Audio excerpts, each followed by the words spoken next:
I'm gonna unpause alerts now, guys. Thank you for the follow earlier. I'm gonna unpause my blurps and my Tangia. So all that is unpaused. So that is good to go there. Compass indeed. Yeah. Yeah, no pre-order date. Guess we'll see during the summer events. I like the idea of Necro. Like, she seems like they've put even more information about the Siren. And less, I mean, there's still not a whole lot of information about the other Vault Hunters. The thing is I like the Compass. There is way more information available with the Compass. The small mini map does not tell you that there is a building over yonder that you can go investigate. You would have to open up the map, if the big map, if you were using a mini map, to see what's over there. And the thing is, if you've not discovered that area yet with the big map, then you're not going to see it on the map anyways. The Compass allows you to see things further away that you haven't discovered yet. The mini map never did that. You had to get close enough within that square to be able to see that stuff, right? The Compass is not Borderlands 1 Compass by any means necessary. You guys are saying you're going backwards. They're not going backwards. This Compass is 10 times better than the Compass in Borderlands 1. Okay, there's so many more things that will show up on the Compass than would have shown up on the minimap. So I really think that you guys are just like the people who are stuck on I get it. Like, having the accessibility there for having a minimap for people who want it, I wish they would do that. I do wish that they would do that, but it doesn't seem like it's gonna happen. The thing is if that's the one thing that you have to complain about or anything that you don't like about the game, then we're good. Like, you don't like that there's a compass instead of a mini map and that's the only thing you hate about it, then fucking great. Like, holy shit. The fact that that's the only thing, one of the only things that upset you, like, that's pretty good. Normally when the games come out, this is upsetting or whatever. Oh, my hype level is huge. Like, we've got fucking dedicated drops. Yeah, the Borderlands 1 compass was shit. That's why they replaced it with a mini map. This compass is tenfold way better. Way, way, way better. Yeah, it is very it's a very divisive thing. Did they mention EchoCast? They did not mention anything about an EchoCast. Maybe we'll see that during the fan event, where they said that there's going to be a fan event June 21st, where they said we would get to see streamers at the event streaming the game. So maybe then they might introduce an EchoCast, possibly, potentially. But yeah. What do you mean? What prediction? We already have a date, okay? Echo 4 is changing everything, I think, for the better. Yeah, and with Echo 4, like, you're able to, like, you know, be led in the direction you need to go. So I think the compass will make us explore way more than the minimap ever could have allowed us to explore in such a big open game like this. So I figured you were just trolling. Yeah, we'll probably learn more later. Yeah, I wish they had given us more details on that Berserker class character. Well, like, they gave us more details on the Siren, which we already knew a ton. They gave us more details on Rafa. And then Harlow, we literally got no additional information, really, on her. Nothing.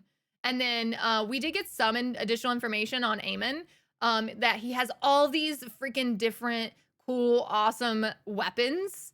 Like, they just started listing them and I was just like, oh wow, that's like 8 different weapons. So very, very exciting. I'm so freaking excited, guys. Do you guys want to watch it again? Do you guys like kind of want to, like, we can like watch it like again just to like, okay, we'll skip the Risk of Rain stuff. I need a snack and a drink. Yeah. Go get snacks. Go get drinks. Harlow, I'm really curious about Harlow because I think she's going to be my second character that I play. So yeah, but very exciting for dedicated drops. They have confirmed dedicated drops day one. That is amazing. She's gonna be my first. Nice. Yeah. There are people refusing to buy it without the mini map, and I think that one thing shouldn't prevent you from buying a game. I 100% agree. If you love the franchise as a whole, it's just one thing I feel you need to experience before making it. No, 100%. 100%.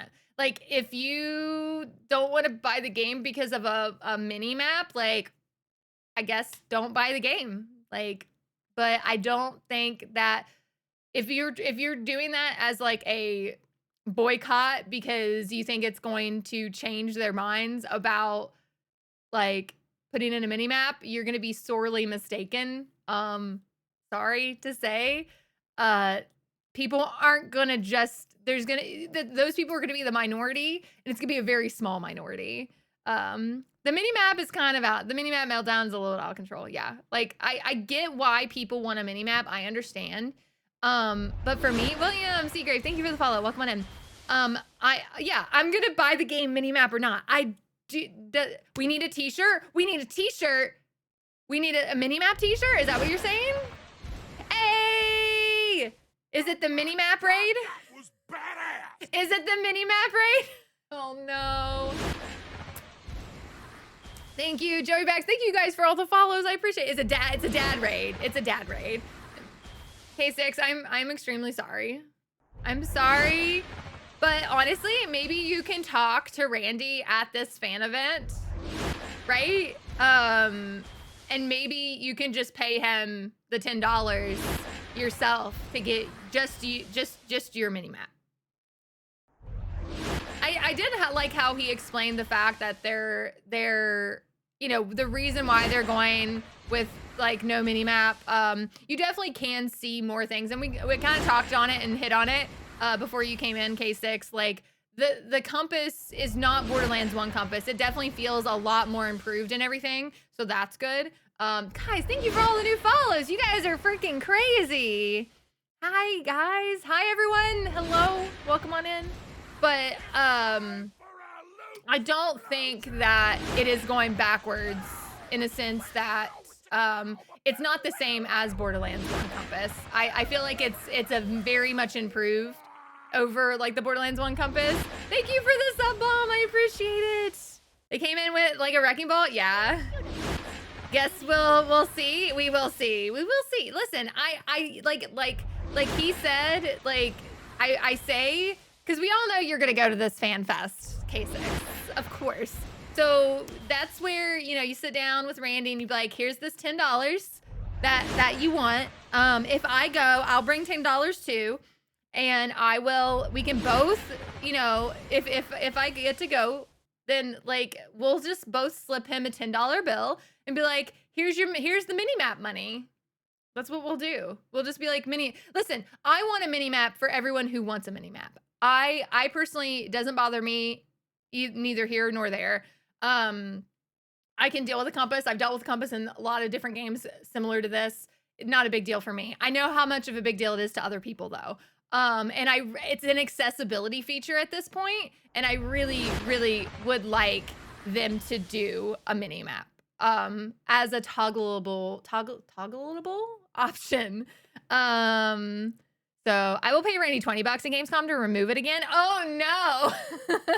Like I said, it doesn't bother me if there is or isn't one, but I want for the people who really like the mini map, and it's like I said, it's an accessibility feature.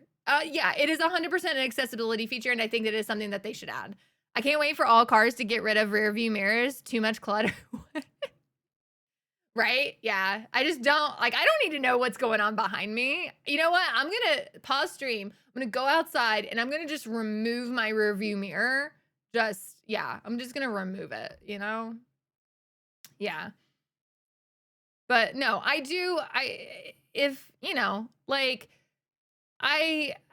don't be a person that's like, I'm not gonna buy it because there's a mini map. You're gonna buy it. The game is gonna be absolutely phenomenal. You know, like, has never actually played a game without a mini map.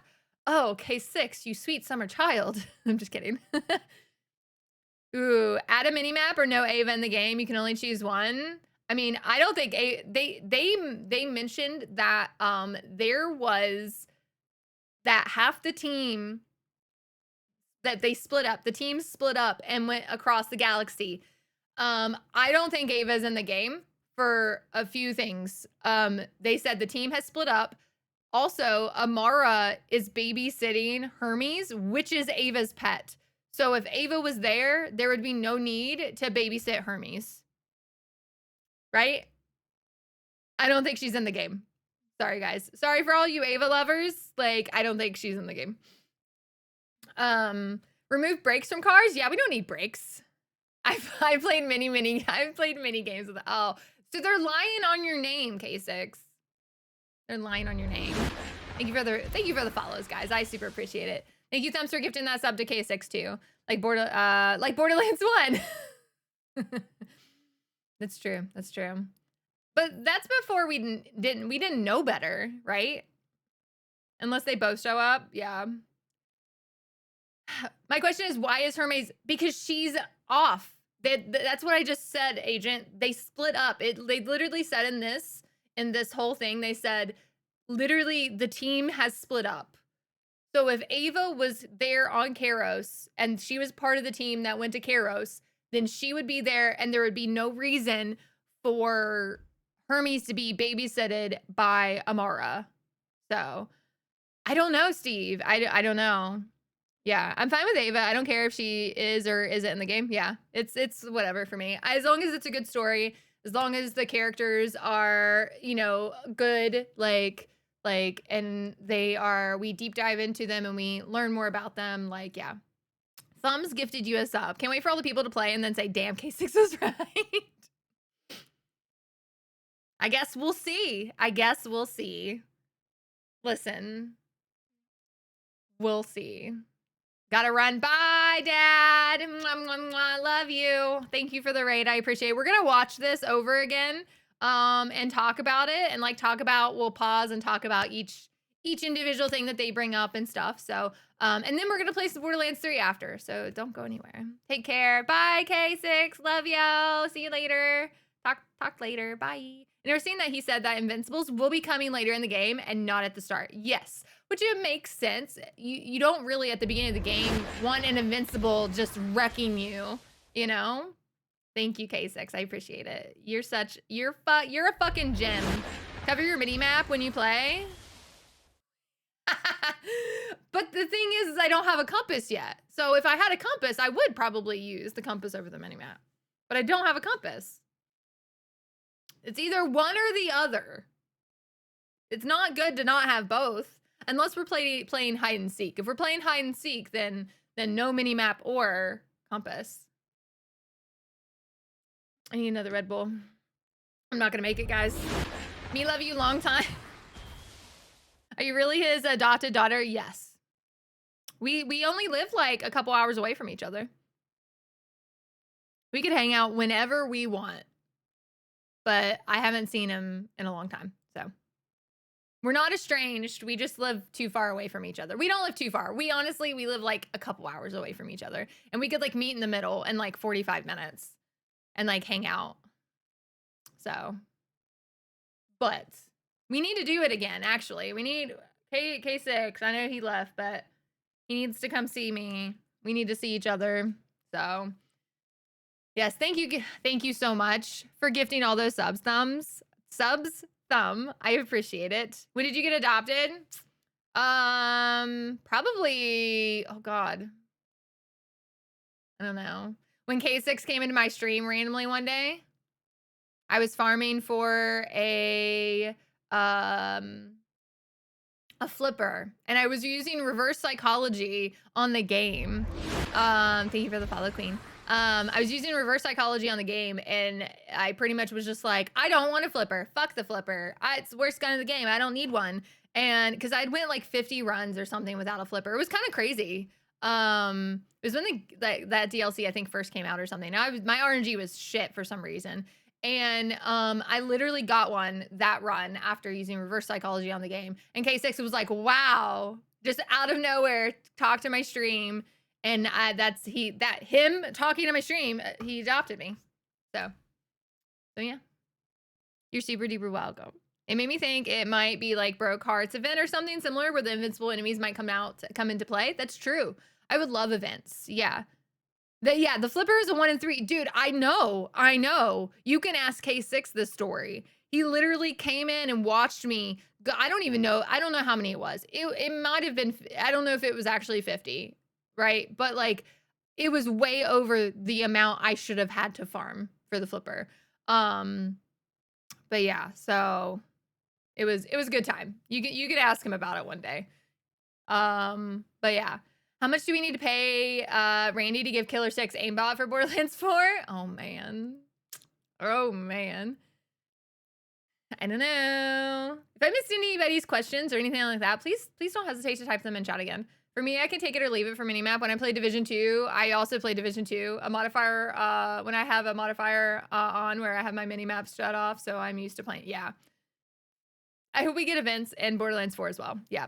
Well, I've gotten 10 back-to-back flippers. Oh, like, I don't know if it was just, like, a point in the game's life where, like, I don't know. I don't know what it was. Like, if it was before, it was definitely, like, right when the DLC 3 had first come out, I'm pretty sure.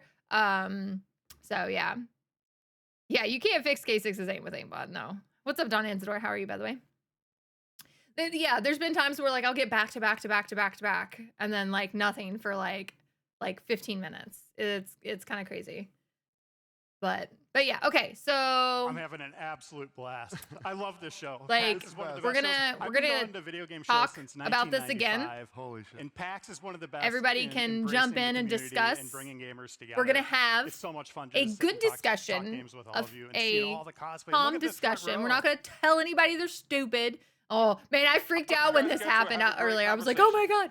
Holy shit. Yeah. But we're gonna have doing a it? very Most of the nice Vault Hunters here. This is conversation. pretty Nobody's great. gonna Yeah, call holy anybody shit. Look at that. stupid Look at that. or This is anything of the trouble over here. I want sort. some photos with We the all guys have our later. Is that different cool? different Awesome. scene Awesome. difference Hell yeah. different All right. opinions. All right, let's do it. Yeah. Brain. All right, cool. So just a little table That was setting go. here. Yeah. You just got here. You know, Welcome. we What's up, recently someone guy? released the PlayStation State of Shut Play up. You're Showcase. stupid. Deep dive, 20 minutes, giving you a primer of what You're the not game is. stupid. Today we're going to Giga. go a little deeper No.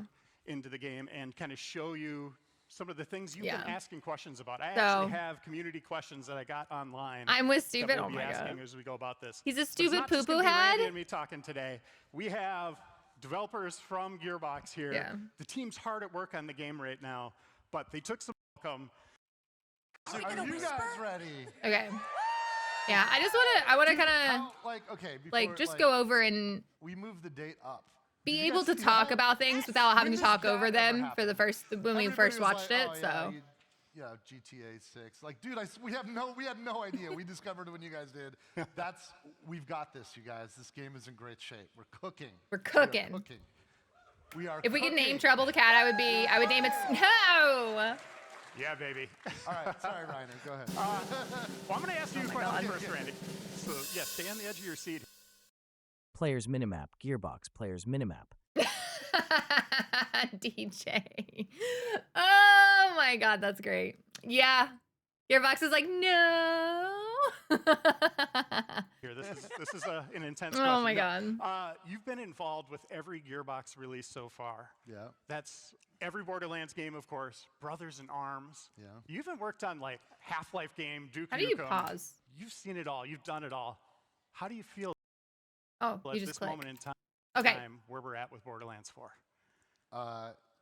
You name it It's Taco? pretty good. We're on offense, you guys. Like, look, sometimes we're like white knuckling. Oh, I to the know, landing, Rain Beef. you I'm know? so excited. And She's look, like, we got a lot of work to do. they We're literally working our called her a asses off. dark siren. But, I'm so the excited. momentum is insane. The velocity is insane.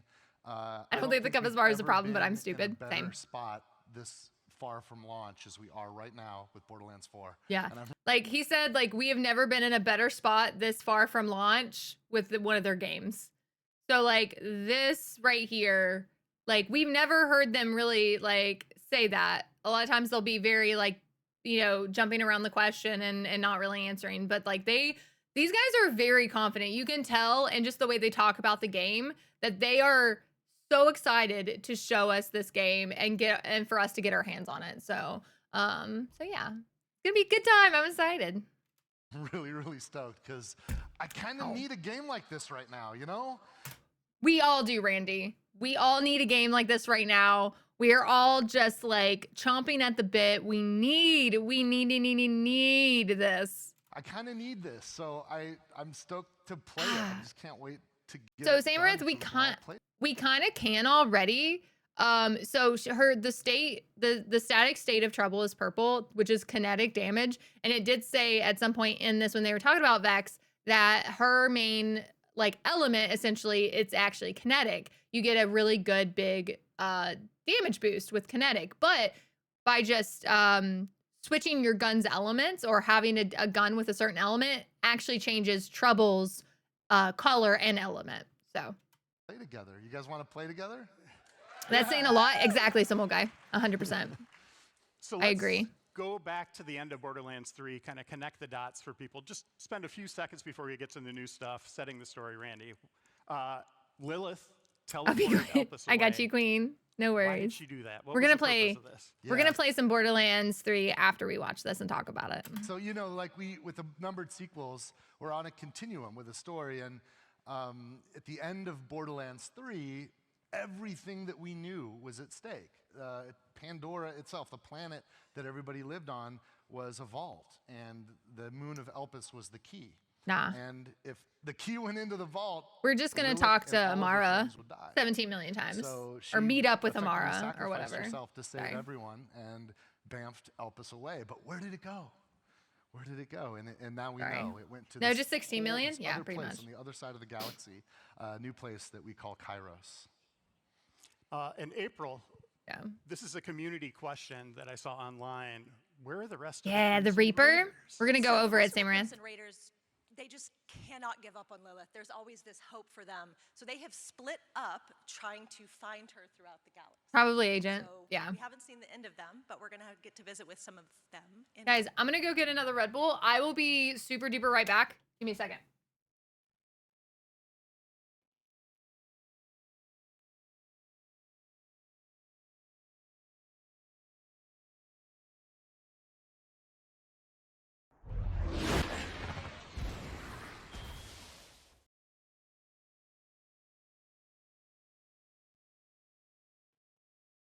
Do I need another Red Bull? Probably not.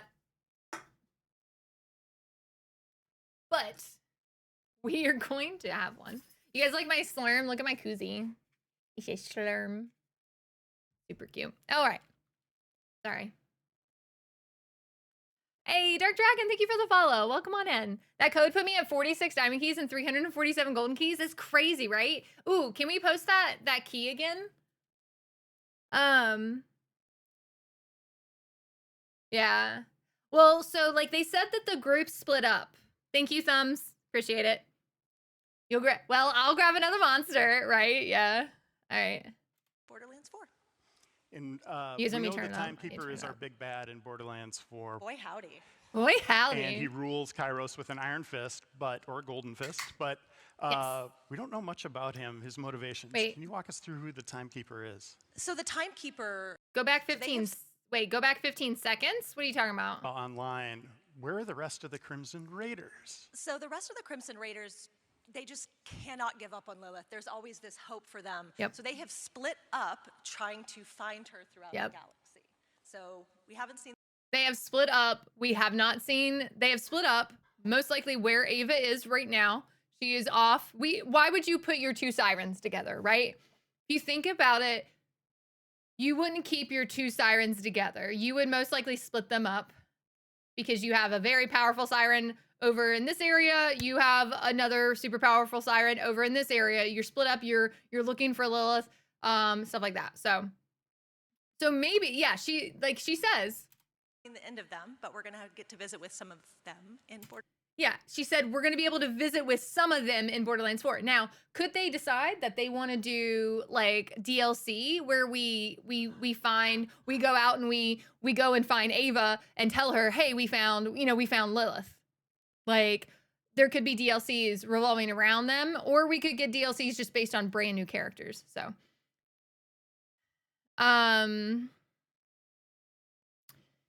Brick Titina, yeah, we just don't know. So wonder if that character will have custom guns on his shoulders. Which one? Are you talking about Rafa?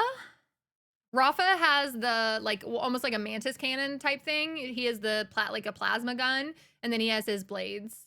How much training Ava has had in the time she gained Maya's powers? I mean, what was it? 6 years, I believe. 6 years. So she's in her like 20s now, I believe. So she's like 20, 21. So, 6 years have passed. So she's probably trained up a lot. Yeah. DLC to me, past characters was Borderlands 3. If they repeat that, I wouldn't be. Yeah, like that's totally fine. I'm fine with getting like new DLCs with new characters, new stories, and everything too. That would be great. 2 sirens together equals death based on past. Yeah, DJ. So that's what I'm saying. Like that's why we have Amara, we have Ava. They split up. It doesn't make sense to have both of your sirens looking in the same place. Your sirens are there to protect the other people. All of B Team? Yeah. I want a Trump Family Vacation DLC. Oh my god, that would be amazing. That would be so good. Most of them are probably fucking dead though, so. Borderlands 4. And we know the Timekeeper is our big bad in Borderlands 4. Boy. Samaranth, Myriad is dead. Or it's Nereid, sorry. Nereid is actually dead. Tannis is probably on another, they've probably split that far apart. Also, Ava at that point was still pretty new. So either Ava is gone off in a different direction and is alone or with a few other people, and Tannis is probably still with Sanctuary 3, I would say. It's hard to tell. This is just speculation. But yeah. So you split up your sirens. Like, you split up your sirens. And Tannis just has tech powers. Let's be honest. I don't think many people would enjoy using Tannis's powers just because like it's just manipulating tech. So it comes with a lot of downsides with that because there's not always going to be tech around for you to manipulate. So yeah. Well, sirens are not confirmed dead. Tannis, Lilith, Ava, Vex, Steel. Wait, Steel is dead. Steel is dead. She got fucking stabbed. Steel is 100% dead. The active alive sirens are Tannis, Lilith, Ava, Vex, and Amara. There's 5 sirens that we know of that are alive. They're the 6th siren that is part of the 6 sirens in the universe at one time we do not know of. I mean, all together would be counted 2 OP. Yeah, exactly. I was thinking they were going to show this. Yeah, well, Nereid isn't actually the 7th siren. She just says to never go find the 7th siren in her writings. She's warning people not to go find the 7th siren.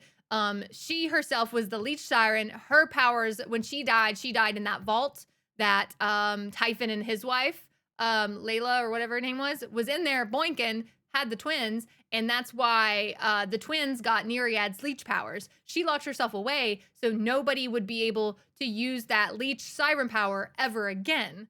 But then, of course, Typhon screwed all that up. So, yes. 5 of the 6 sirens that can exist are all alive with 1 unknown. Exactly. No, Vex is not the 7th.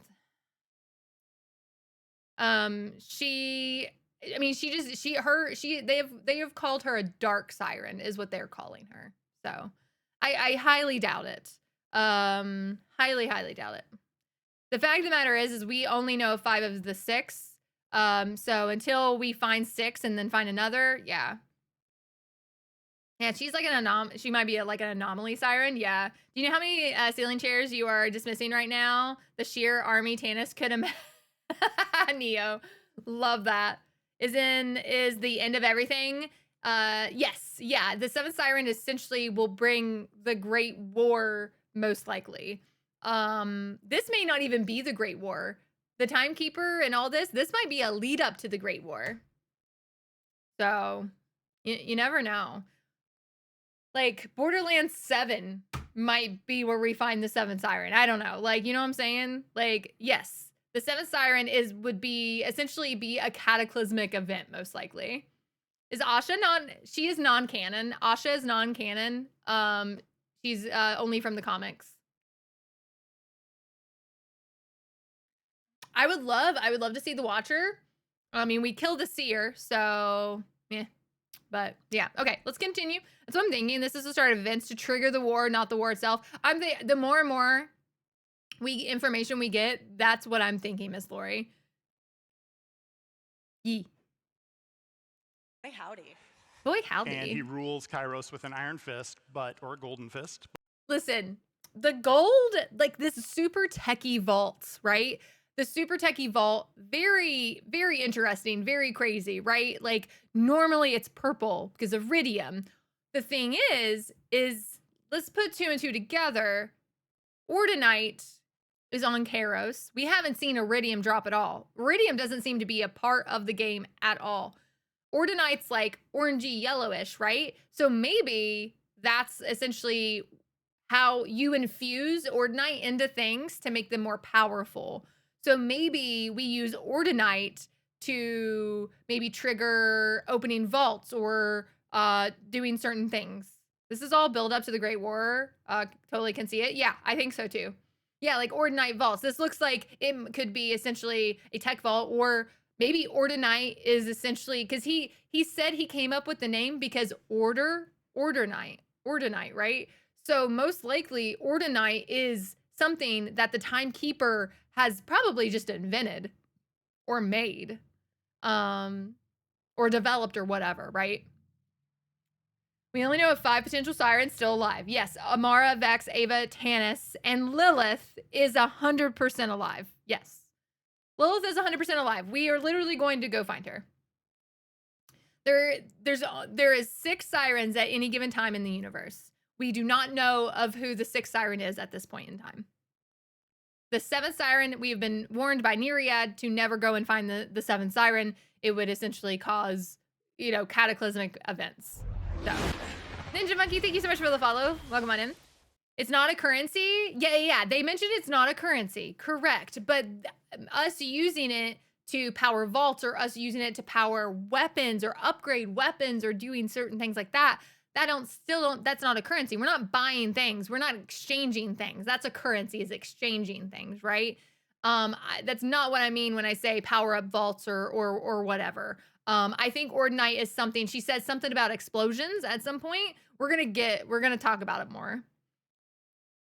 Yeah, actually 8 because Brick's the prettiest siren and 9 because I'm the real life siren, okay?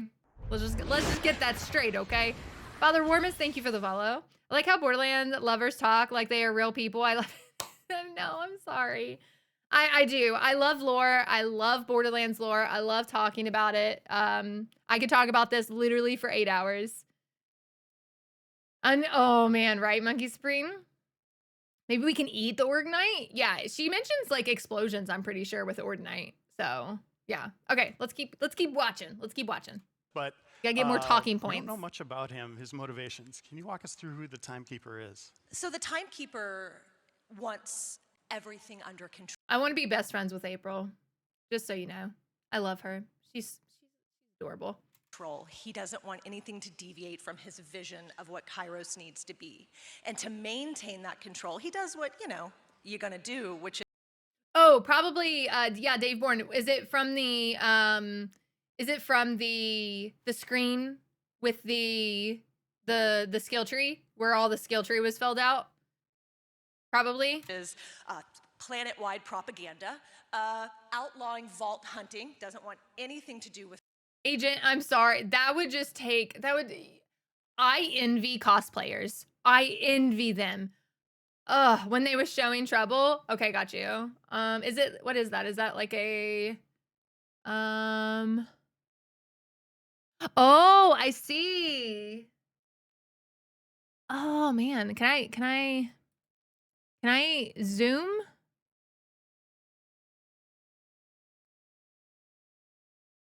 Yeah, that looks like it could be 50, but honestly, it looks like a 5. And there is no extra additional like bar there. So yes, enhance control, scroll. Oh, thank you. Oh fuck. Yeah. I mean, that is possible.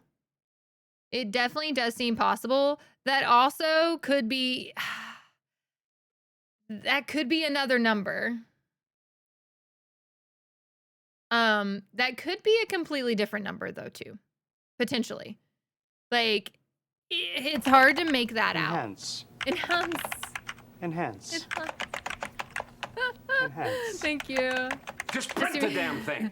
Just print it. Print.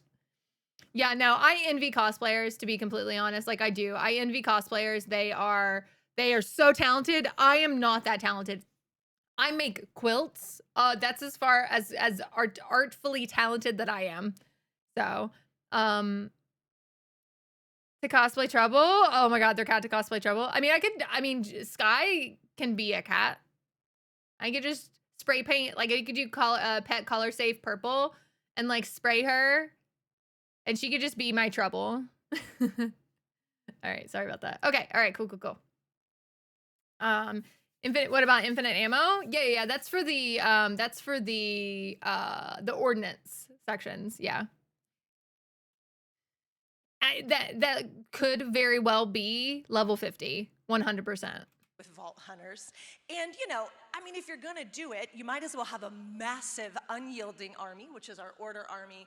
And then, you could get a cybernetic implant, put that in everybody's back, and, just control them into submission. Yeah. So yeah, he holds Kairos very tightly, and he is clever and he is calculating. But when Elpis comes in and is basically like knocking on the door of the Veil of Kairos, Very rudely.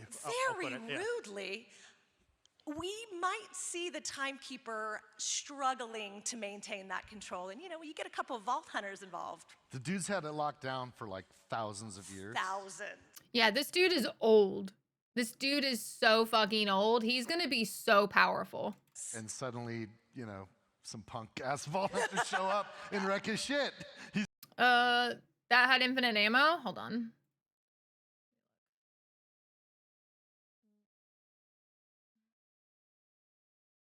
Where do you see infinite ammo?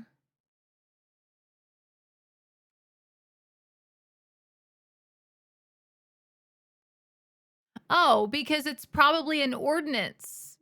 So ordnance is infinite ammo. Thunderous.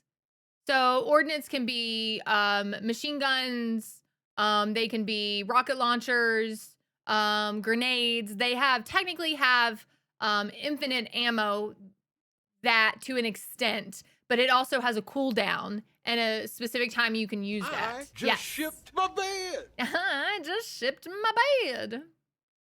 He's not cool with that. Yeah. So what's happening on the surface now that Elpis is here? So now that Elpis is here, the people of Kairos didn't really have anything other than abject control in their lives. And so when Elpis comes in, I mean, these people see the stars, like the reality of the stars for the first time. And they start to go, what if there's more? And of course, there's always the first. So The rebellion. someone took the risk of ripping the bolt out of their spine and out of their neck.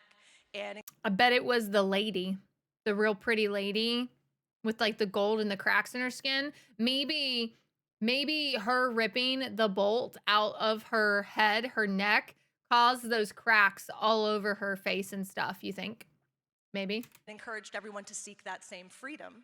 Now, the risk of that is you might have a little bit of a personality change, or you might just vomit and die. High risk, high reward, as we say in the biz. So we're gonna see a lot. Yeah, right? Like, you would think like that might be why there's like bandits, maybe the Ripper clan. That makes sense, right? The Ripper clan is most likely the people who went fucking apeshit, right? From ripping out their thing. Of unique personalities and how ripping out these bolts has affected the community. And you're also going to see how the pressure of remaining under this control, where Right, there's Agent? hope and where people are trying to find each other to escape this and make Kairos better for them. I mean, as good as you can get shit. Yeah, right. Thumbs. We had that one trailer, right? With the queen. And we haven't seen her since. Like, we haven't seen her in any of the other trailers, in anything. I think they're keeping her like tight-knit close. under their belt. Like I think that yeah, maybe she's only part of maybe oh, true. Maybe this happened thousands of years ago. Maybe that is when, say, she's the queen of maybe the Ripper clan or whatever, and that happened thousands of years ago, and we're just we're seeing we're there after she's gone. Or she is the big bad. I don't know. I think the timekeeper is the big bad. I think she's maybe a detour along the way that we maybe have to fight, but who knows? Hi, baby girl. Hi, I see you. In the Borderlands. Let's dive into our Vault Hunters. We have 4 new ones in this game.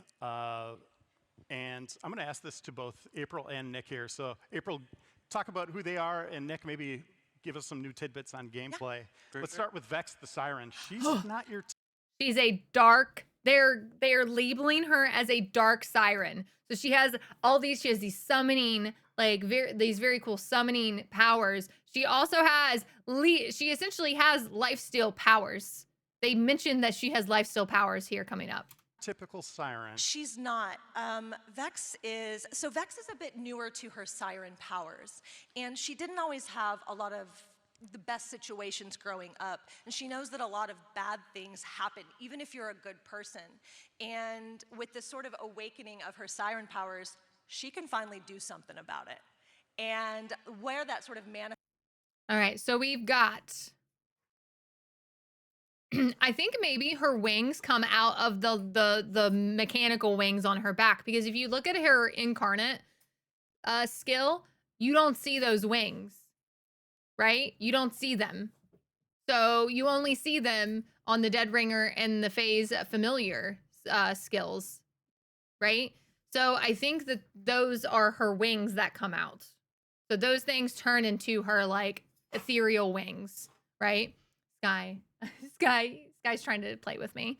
So we've got Dead Ringer, which is essentially her her minion, her Reaper minions. And as they mentioned, you can see one of the minions holding a gun. So there is a class comm. I don't know if you guys caught that. There is a class comm that you're going to be able to find and equip that allows you to give a copy of your gun to your minion, and then they use it. So very similar to Zane's clone. You can give a copy of whatever gun you're holding when you cast that Dead Ringer. They said that is a class comm thing though, so we will have to find the class comm for that. Manifest for her is a little spooky and a little cool, and if you're gonna, kick some bad guys in the teeth, you might as well do it with a bunch of Reapers and a big... Yes, like Zane's capstone in the clone tree, exactly. Kitty cat. Yeah, I mean, like you already said, she's definitely the spookiest siren we've ever had. She's the first siren that can physically manifest physical beings into existence, right? Like you saw her phase cat Trouble. She can summon Reapers and Specters, which is her third action skill that we'll talk about in a little bit. So hold on, let's go backwards. So yeah, so here they did a very good job at cutting that off pretty well. The thing is there you can't see underneath that. Under here, you actually can't see. If we go to change, see how this literally looks the same? This could be a number 5, but it also could be another number, potentially. This also could be another number. But this could be a level 50, and she's wearing the armor instead of the shield. You can see that they're actually wearing the armor instead of the shield here, which is kind of cool. Siren Cat, best cat, yeah. Siren Cat, best cat, exactly. Imagine a Reaper with a machine gun, yeah. Well, I think machine guns are going to be ordnance. So I guess technically if you summon your Siren while you're holding an ordnance, maybe it'll work. Possibly, who knows. Visible, wings, dark magic, beast form, mastery. Yep. Dark Shadow Mama, called it, yep. Summon Reapers and Specters, which is her third action skill that we'll talk about in a little bit. And Look at those tails. This is the badass form of trouble called Big Trouble. And she's also the first siren who focuses a lot on kinetic damage. She can actually switch between all the elements, but there's a heavy hook there for those of you who enjoy like lifesteal or draining the souls of your enemies. So lifesteal draining enemies. So if we like, I'm a very big elemental person. I love elements when I play these games. So for me personally, really enjoy elements, but they will give you a huge, huge advantage by playing with kinetic, which means you'll get lifesteal and you'll be able to potentially drain power from those enemies, which is really fucking cool. I love that they are essentially saying, have at it, here's the reins, do whatever the fuck you want with this siren. Are SMGs returning? Oh, I'm sure SMGs are returning. We've seen quite a few, I think. I think some TDORs that they've thrown and stuff look like SMGs. So, guys, we have ads getting ready to start. What I'm gonna do is I'm gonna throw up the be right back screen. Actually, you know what? No, I'm just gonna throw up some music.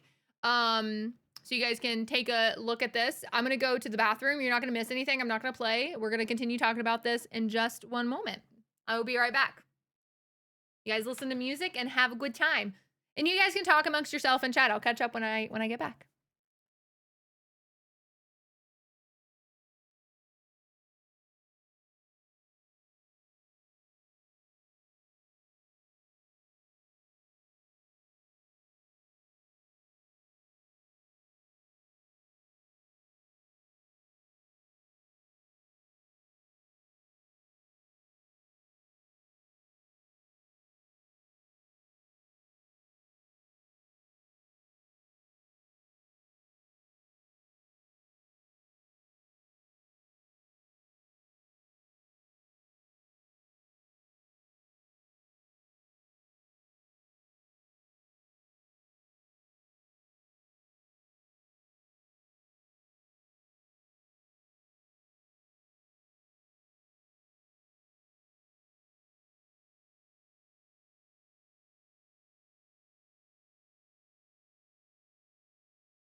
right, guys. Sorry about that. I was like looking at Twitter and stuff.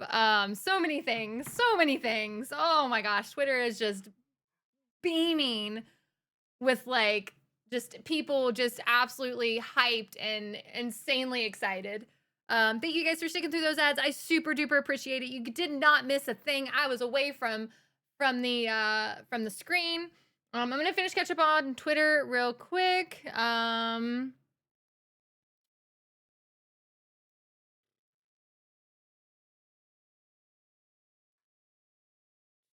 Okay.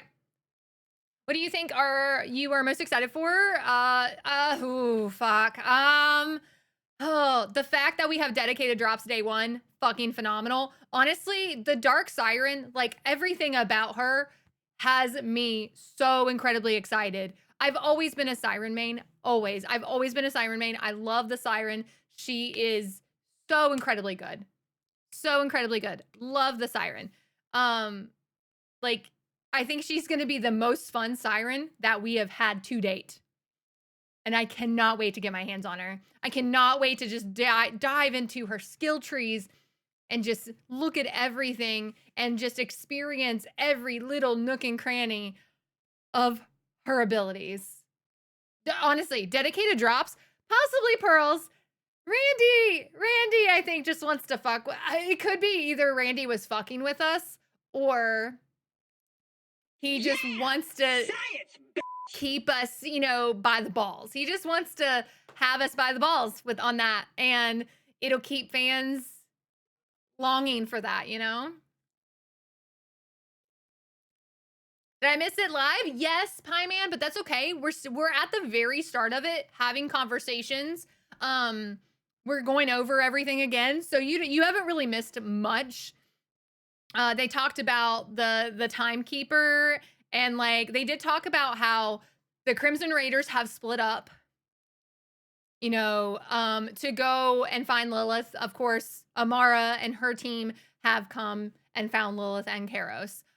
So when he almost said Pearl's K6's stream went insane, oh no, I did too. I was like, come on, Randy. I was like, come on. Dude, I screamed when it said dedicated drops. I was like, oh my God. I rushed through work and sped home trying not to miss the first viewing. It's okay. We are here. They mentioned that the team has been completely, that pretty much they've split up into different sections of the galaxy going to look for Lilith.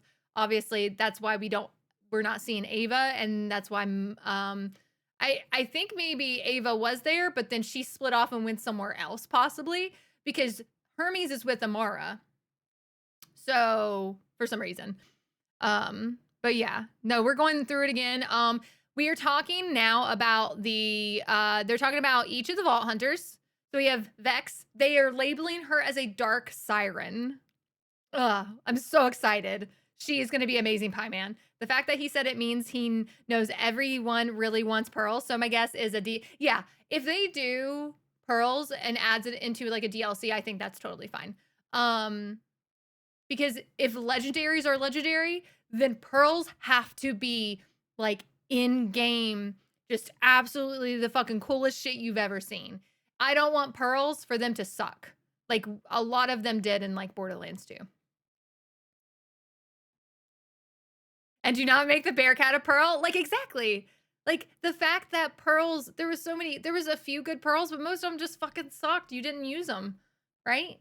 So if legendaries are legendary again and they feel legendary, then Pearls, what are they gonna feel like? We're gonna feel like gods with Pearls in our hands if we get Pearls, right? So, future games reusing playable Vault Hunters but tailoring their skills. I mean, I would rather new. I would rather there be new, to be honest. We still have one more Siren. We still technically have one more Siren. So.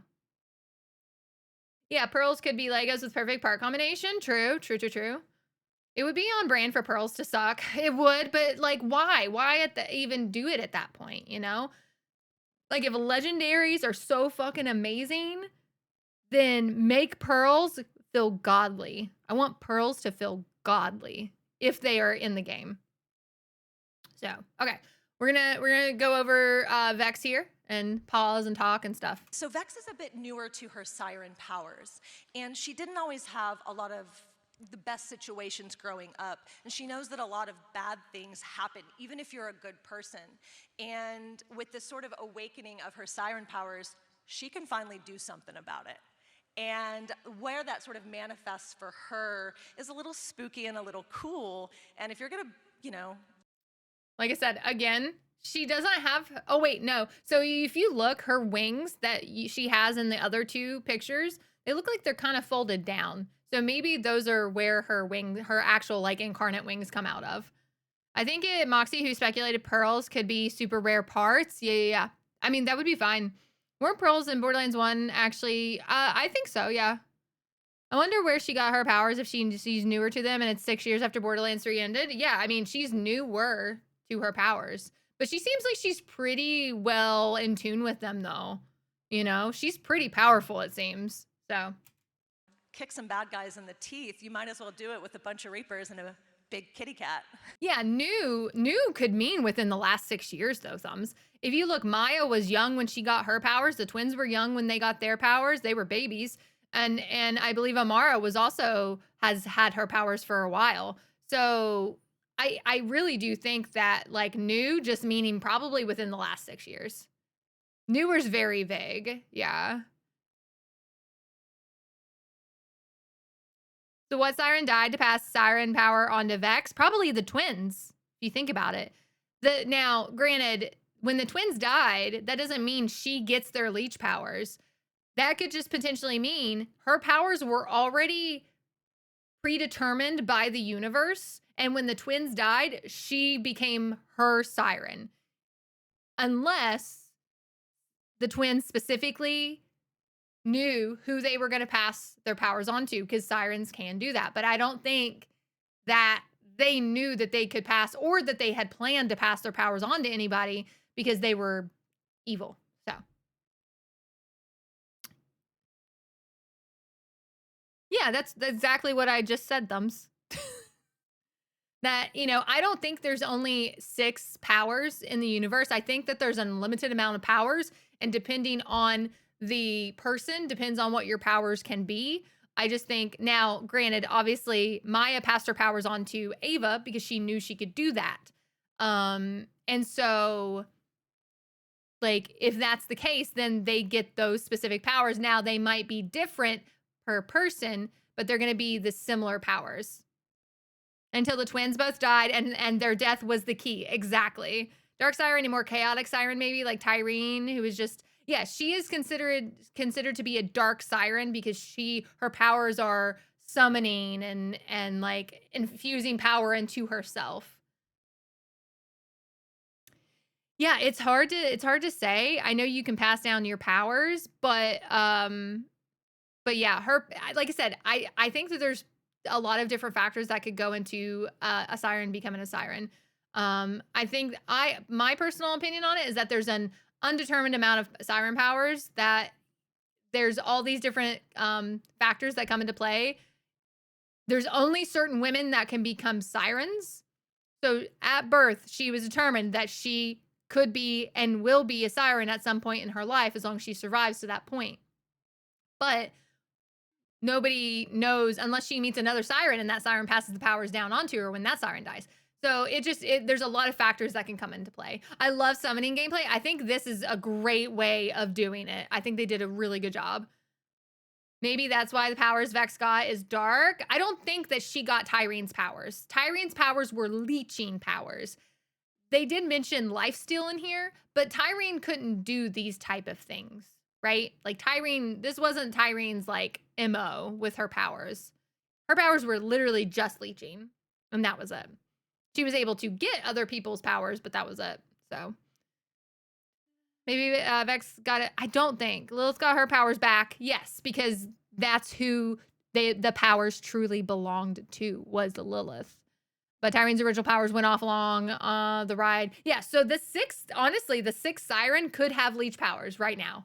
They found, or by Tyrene dying, Vex got her powers, and the leech powers are off to find a new siren. Maybe there wasn't another siren, or there's really so many factors that can come into play with sirens. We don't know enough about sirens. Yeah, I mean, like you already said, she's definitely the spookiest siren we've ever had. She's the first siren that can physically manifest physical beings into existence, right? Like you saw her phase cat Trouble. She can summon Reapers and Specters, which is her third action skill that we'll talk about in a little bit. And man, she's also the first siren who focuses a lot on kinetic damage. She can actually switch between all the elements, but there's a heavy hook there for those of you who enjoy like lifesteal or draining the souls of your enemies. So that's pretty cool. In April, from the first day I saw our cat in the game, it was named Trouble. Like, there wasn't a placeholder name. Nope. I wrote, I was like, that shouldn't change. That's amazing. Yeah. Where did that name come from? I don't know, Nick. Where did that name come from? So Graham, the creative director, kind of always told me that every good witch has a good cat by her side, a good cat familiar. And I have a good cat familiar at home too. His name is Trouble, and I just kind of put it in the game. I'm like, I'm gonna name him Look at Jack. my cat. Good So boy. it just kind of stuck, and Or I'm pretty girl. happy about Could be a it. girl. Look at Nick, the let me third Real picture. trouble. So fucking cute. Do you think we could get your other cat's name in a Borderlands game? My other cat's named Nisha, Okay, Trouble's fair. adorable. so Nisha. already taken. Well, not anymore. She did. All right, let's dive into Rafa. Nisha His did. backstory Not his cat, is but really wild. Rafa. Rafa. Wow.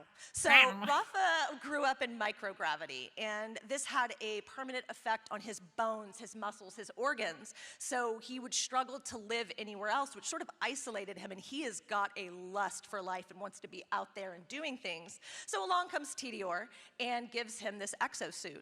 And because Tedior is going to Tedior, he could die at any moment. The suit could kill him. So ironically, the thing that gave him the ability to explore the universe and the world and like have this big life is also this thing that could kill him. But he just rolls with it. He lives every moment to the fullest, and he's playful and energetic and charming, and he's really kinetic as like a vault hunter. And that's really reflected in his dialogue. I mean, he's so charming that even the enemies have things to say about that. And I think that like fluidity of his movement, you can really see that in his skill trees and his action skills. Yeah. So the thing about Rafa that I'm thinking about, right, is she even says like he can die at any time. The suit can kill him at any time. What if that's built into his skill tree? What if the lower your health gets, the more damage you do, and you have to kill enemies to get your health back, or something of the sort?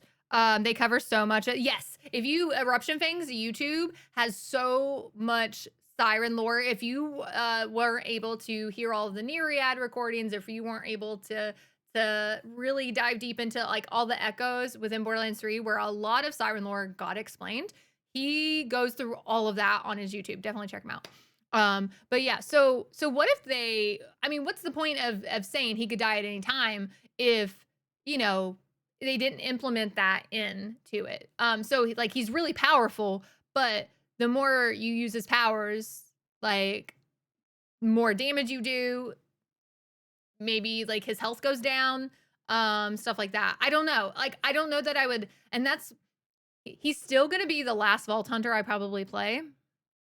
He looks super fun.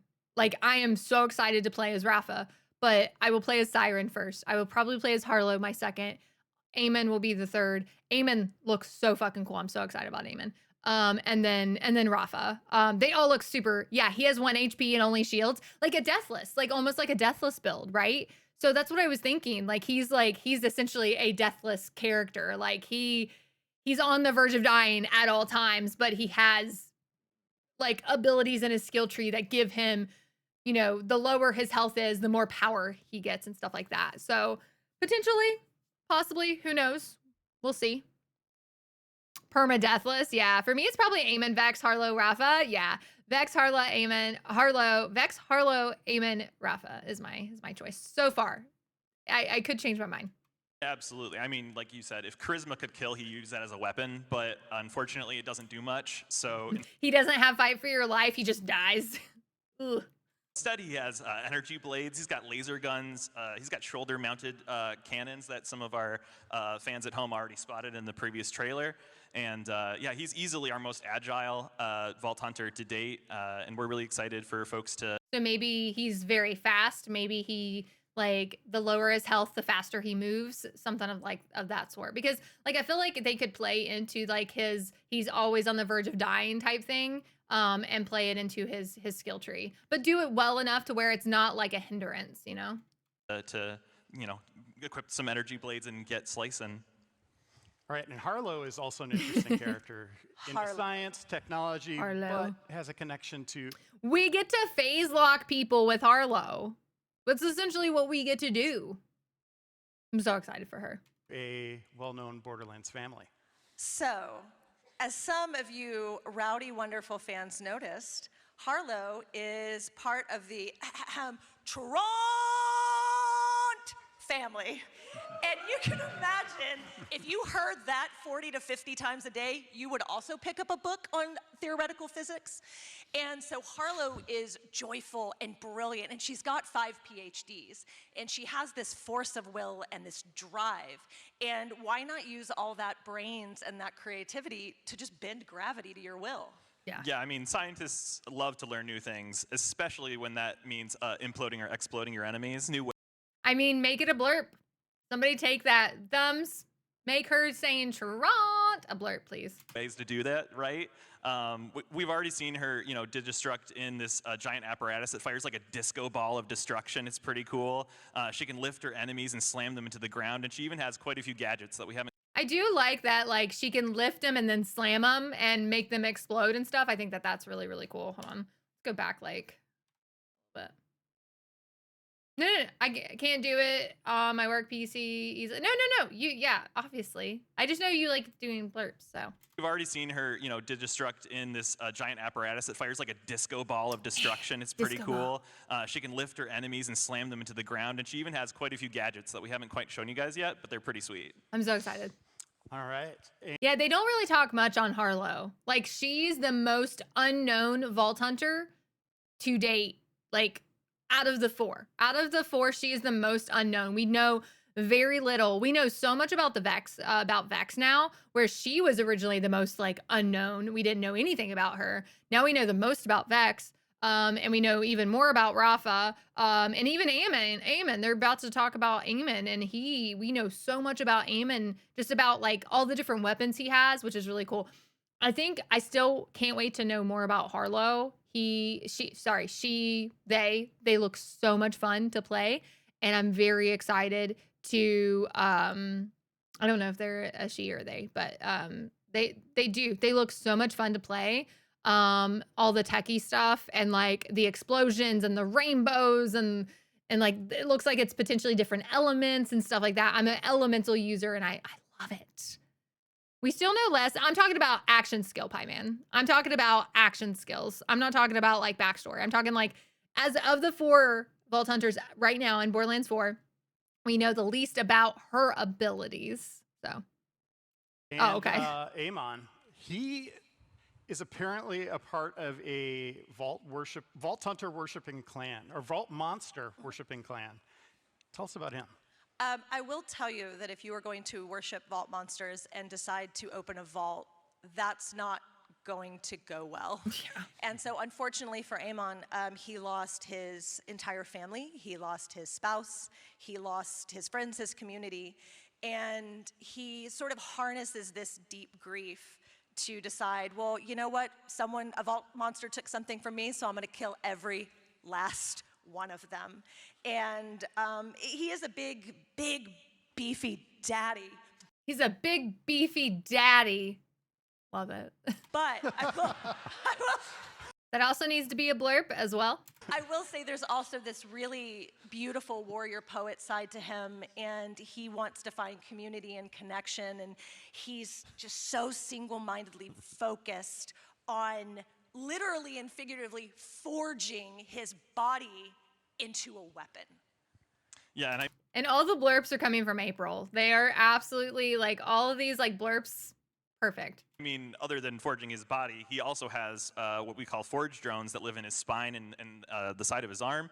He is literally able to psychically control them and manifest them into all kinds of weapons. I mean, he's got a sword, he's got an axe, he's got a hammer, he's got a shield, he's got a spear, he's got all kinds of weapons. I mean, he's got a sword, he's got an axe, he's got a hammer, he's got a shield, he's got a spear, he's got a whip. This is a long list. He's That's 6 weapons so far that we know that he can wield. That's insane. We have so many different options with Eamon. Ugh. April's the best. Yeah, April is 100% the best. he's got everything that you might expect from a sci-fi Viking, because that's pretty, it's It's pretty great. And Randy, let's focus on the planet Kairos a little bit. What kind of players?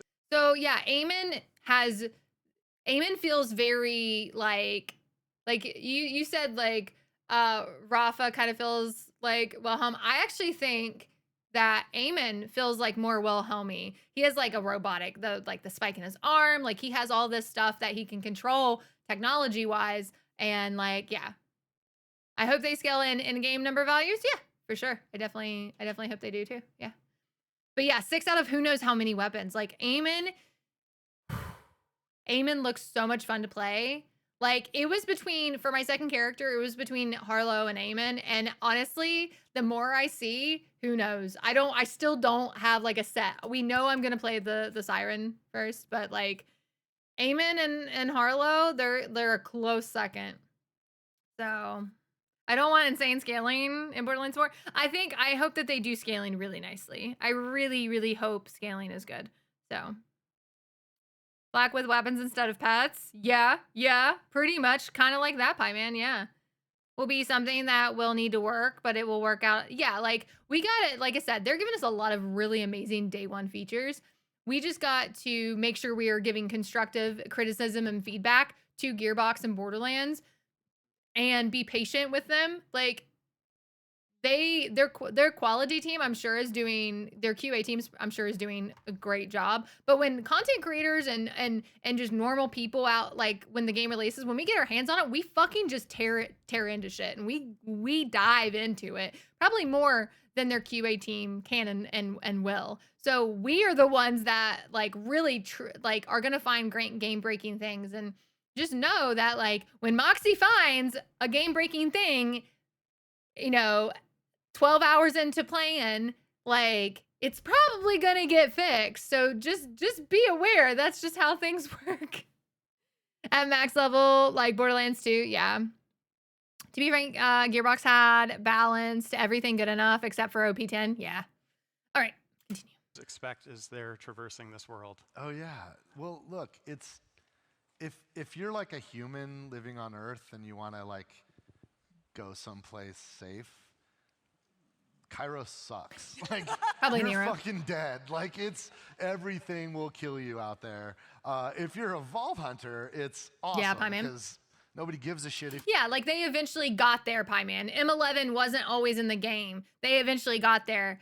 TPS kind of sucked and still kind of sucks, but it got there with what it could get there. Borderlands, it feels good, and OPA to a point for some people feels good.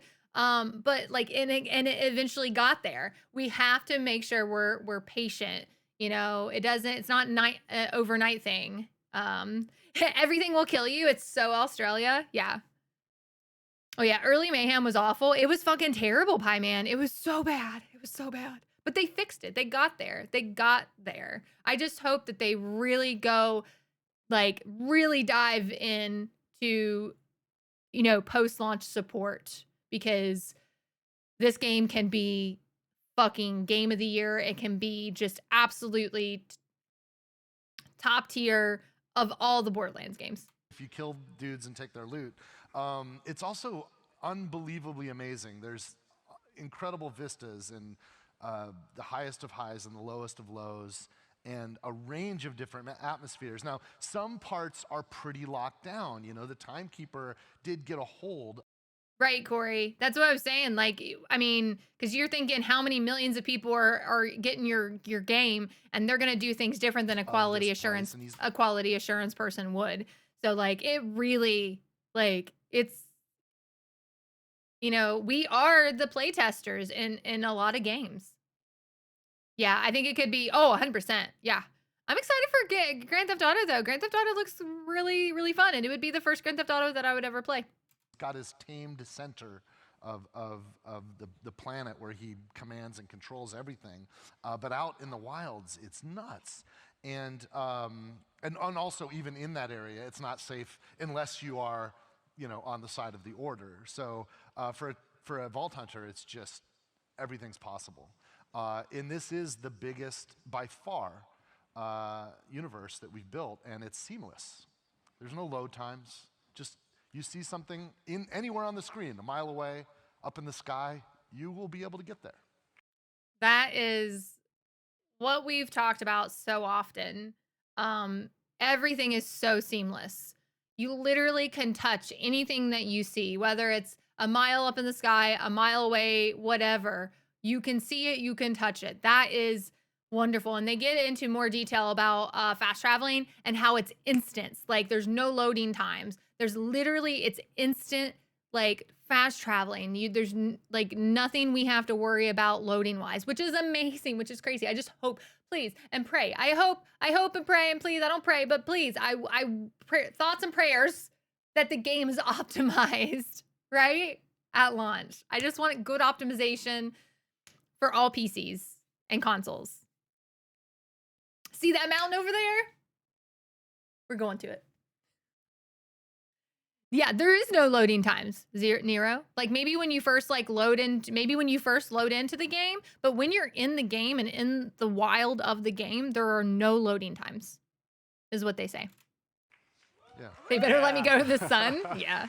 In Grant, we have dynamic weather systems. Walk us through what players can expect. Yeah, and This right here, I know I had said so there's changing weather patterns. It really does not affect you at all. I figured it would maybe give you more damage or make you do less damage, but I'm kind of glad that they didn't. They chose not to do this because it would probably make you avoid certain areas, right?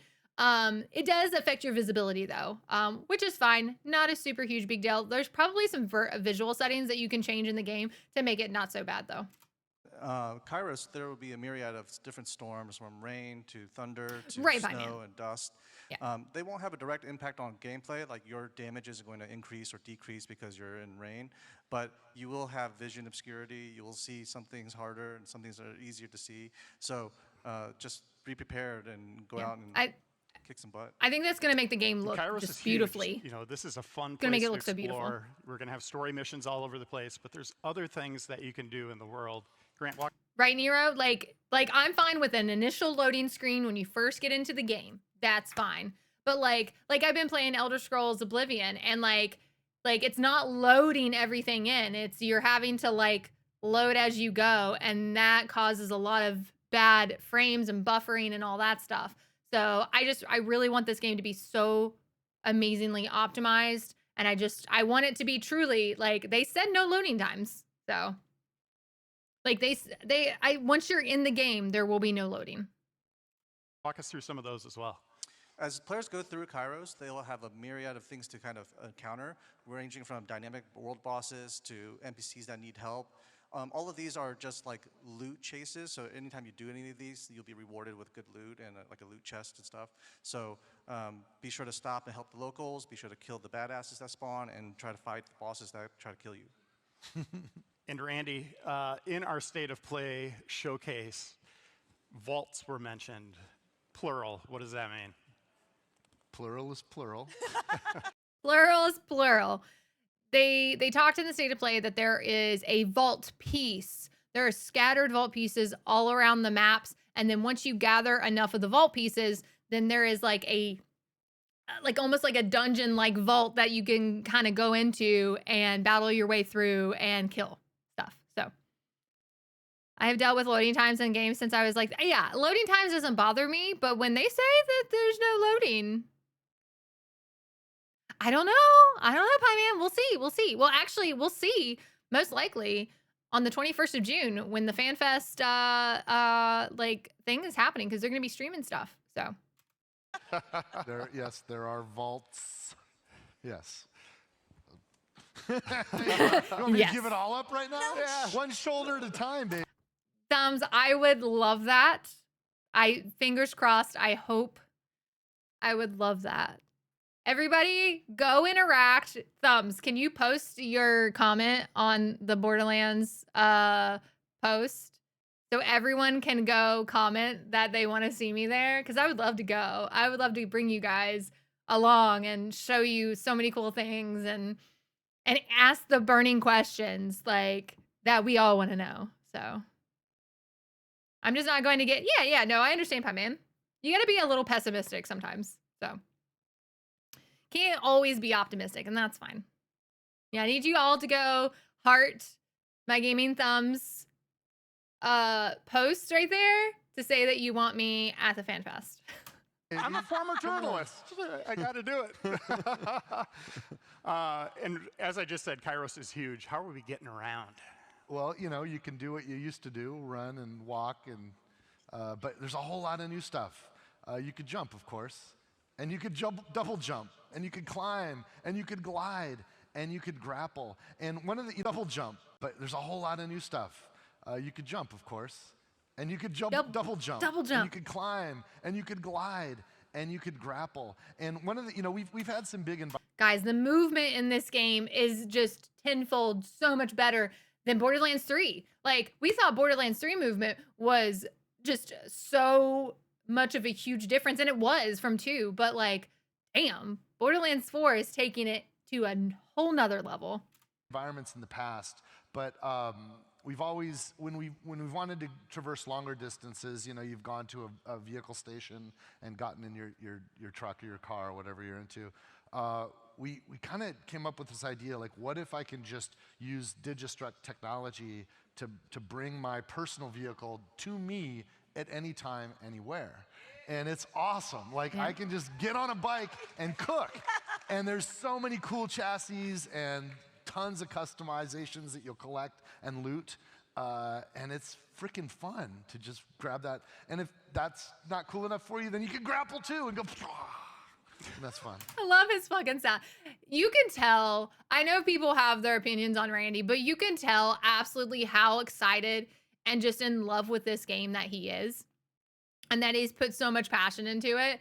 And you can tell the whole panel, like, that they have put so much passion and love into this game for us. I am so freaking excited.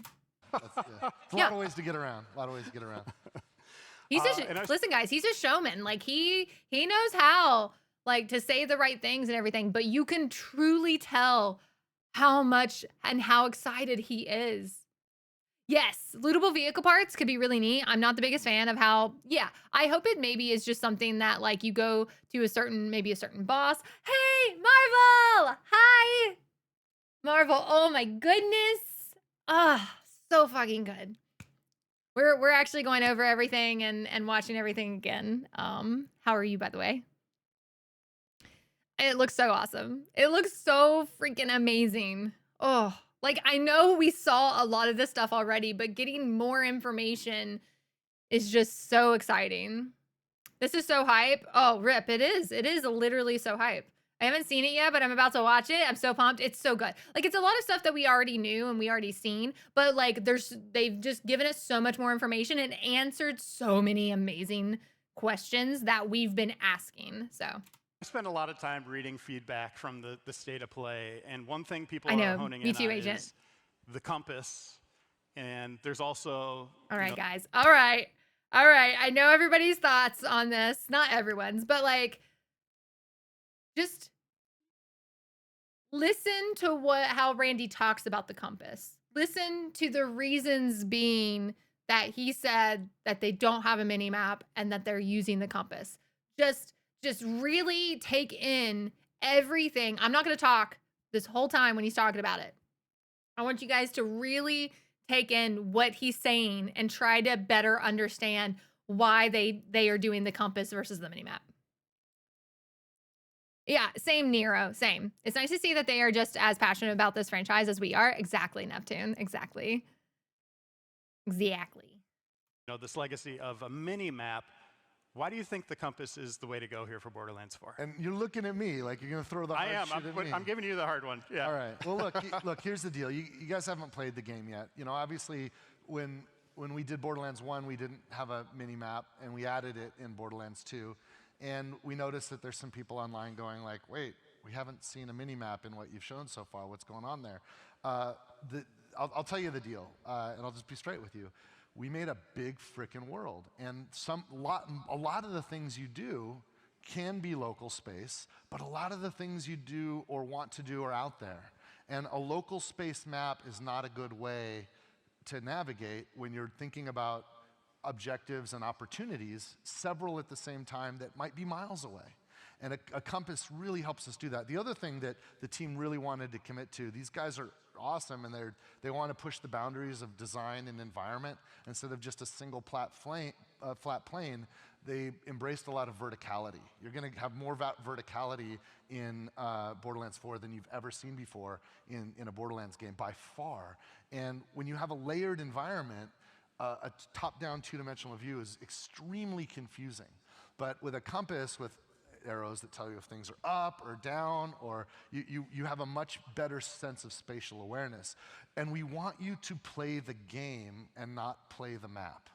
So we made a commitment, and we put all of that investment into this compass system. And you still have the big map. It's one click away. And we've put more cool stuff in there than we've ever done before. We even have like an AI-driven kind of navigation system that'll give you a GPS on the big map to show you the line of where you can go. And there's even an in-world companion Echo bot that has some features there that'll help you navigate. And there's a lot of tools that help you navigate. And you know, look, we're open to thinking about things in the future, but play the game first and understand the choices we've made.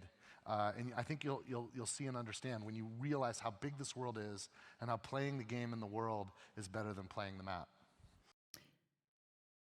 He said a lot of things there, and I wholeheartedly agree with every single point that he made.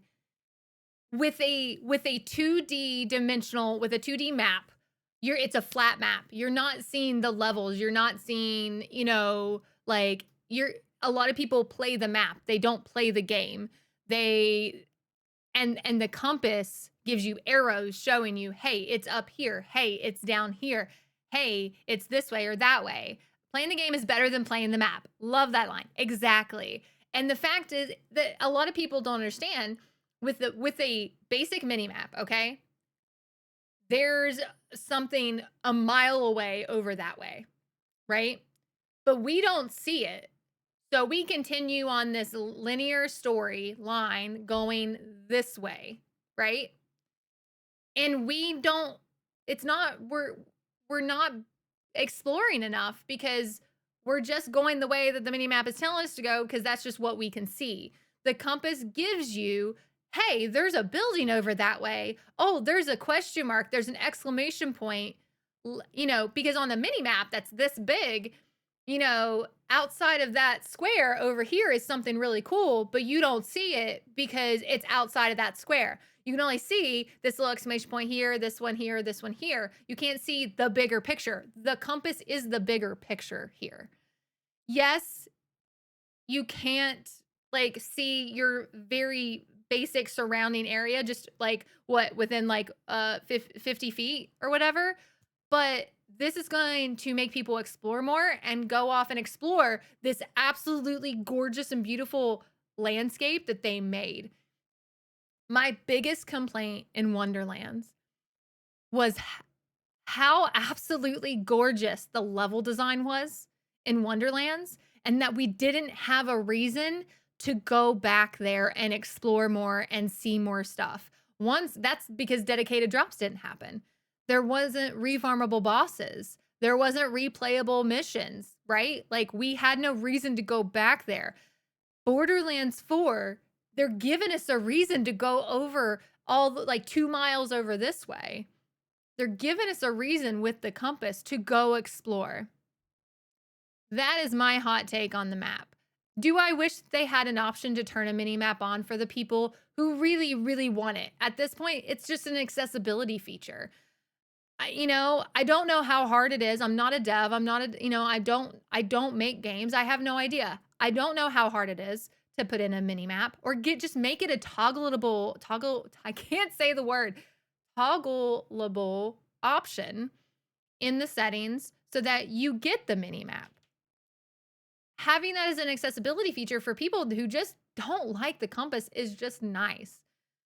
I understand why they don't want people to rely on the mini map. I think that it is something that they might bring out later, but they want you to experience the game how they think you should experience it, because it is their game. It is their game. They made it, and it is a love letter to I think fans. It is their most ambitious game. It is their best game yet, most likely. And the compass is going to force us to explore, and we'll see these icons and we're just going to be like, I want to go see what that is. That's me. I have to literally explore every nook and cranny of every map ever. But yes. The thing is I think a lot of people are like, oh, we're going backwards. This is not the Borderlands 1 compass.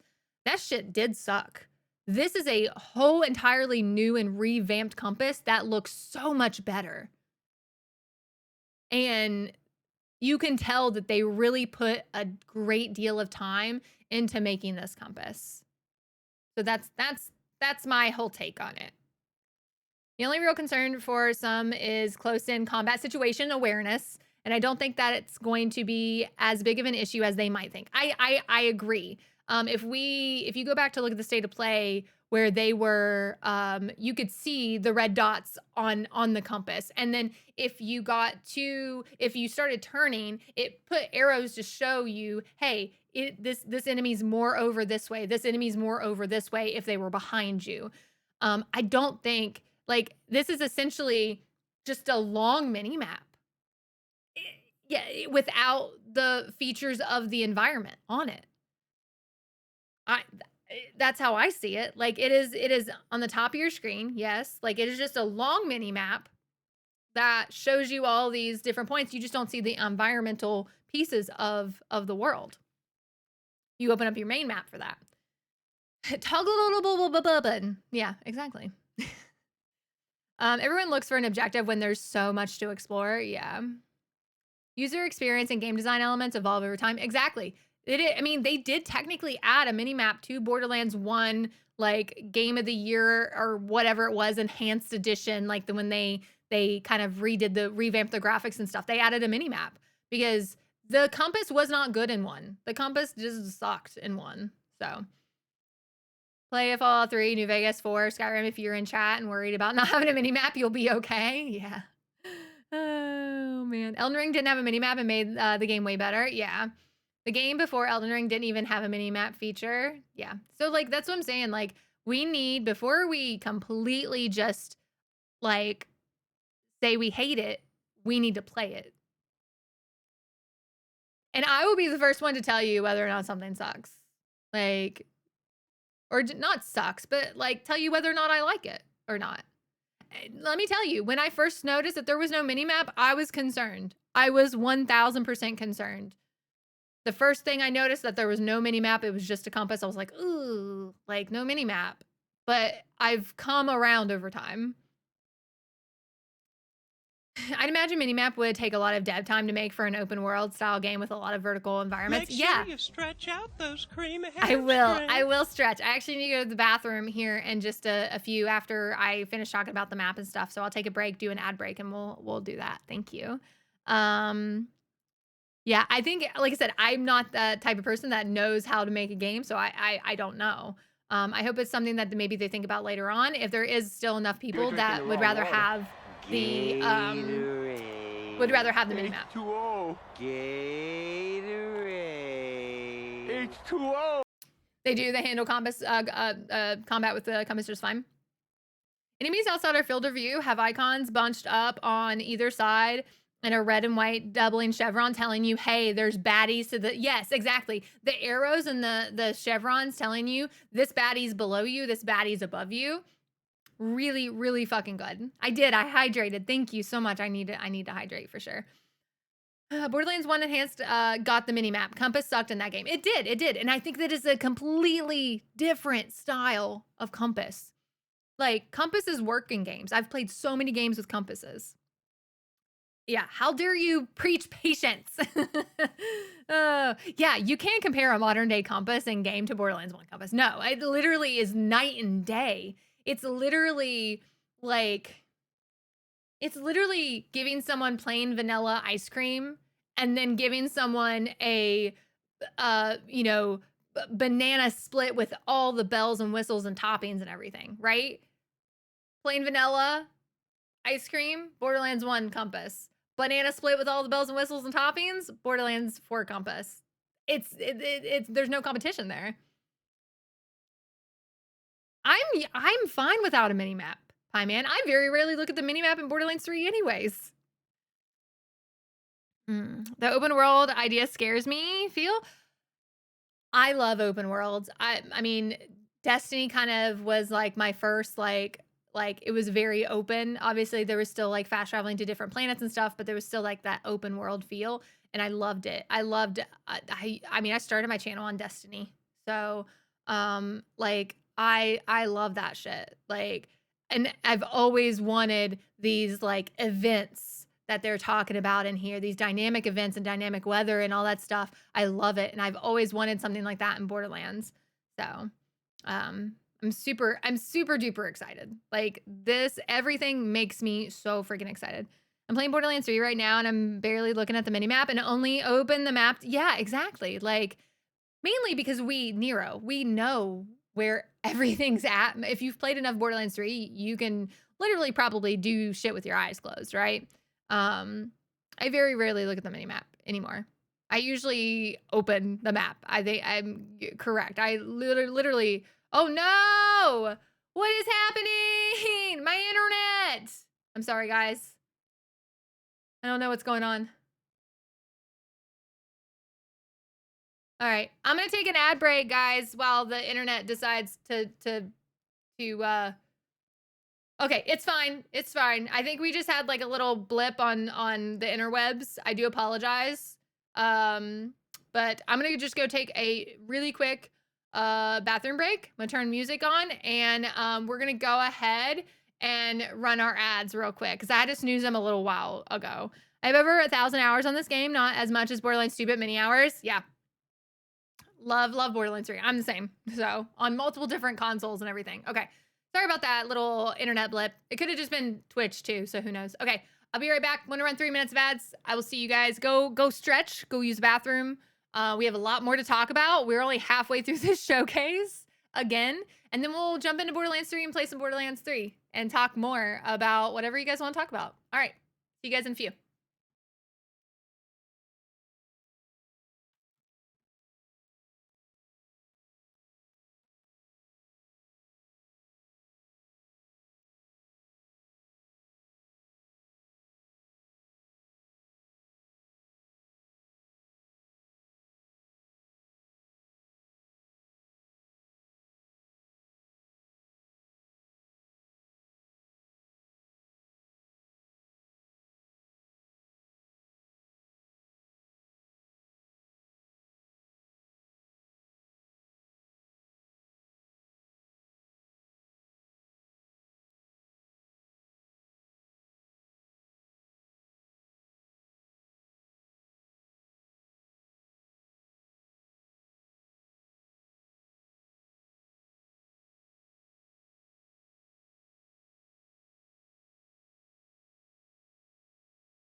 All right, I am back. Welcome back, guys. Thank you so much for sticking through those ads for me. I super appreciate it. Back to looking through this.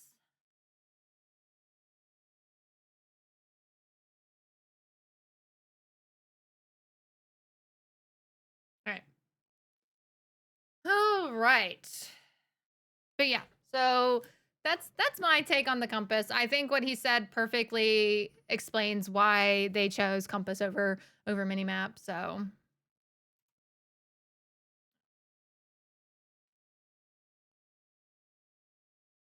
looks like I'm having some issues, drop frames and stuff. I don't know if that's Twitch or if that's my Spectrum. Could be. I don't know. I do apologize. There's nothing I can really do about it. It doesn't look like it's too bad though. So yeah. All right. You just mentioned Echo 4, Yeah. our new little companion, adorable little robot. April Yeah. and Grant, I'd like to dive deeper into this bot.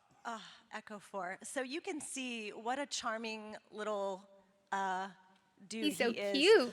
He's a real chipper, helpful, very, very cute robot.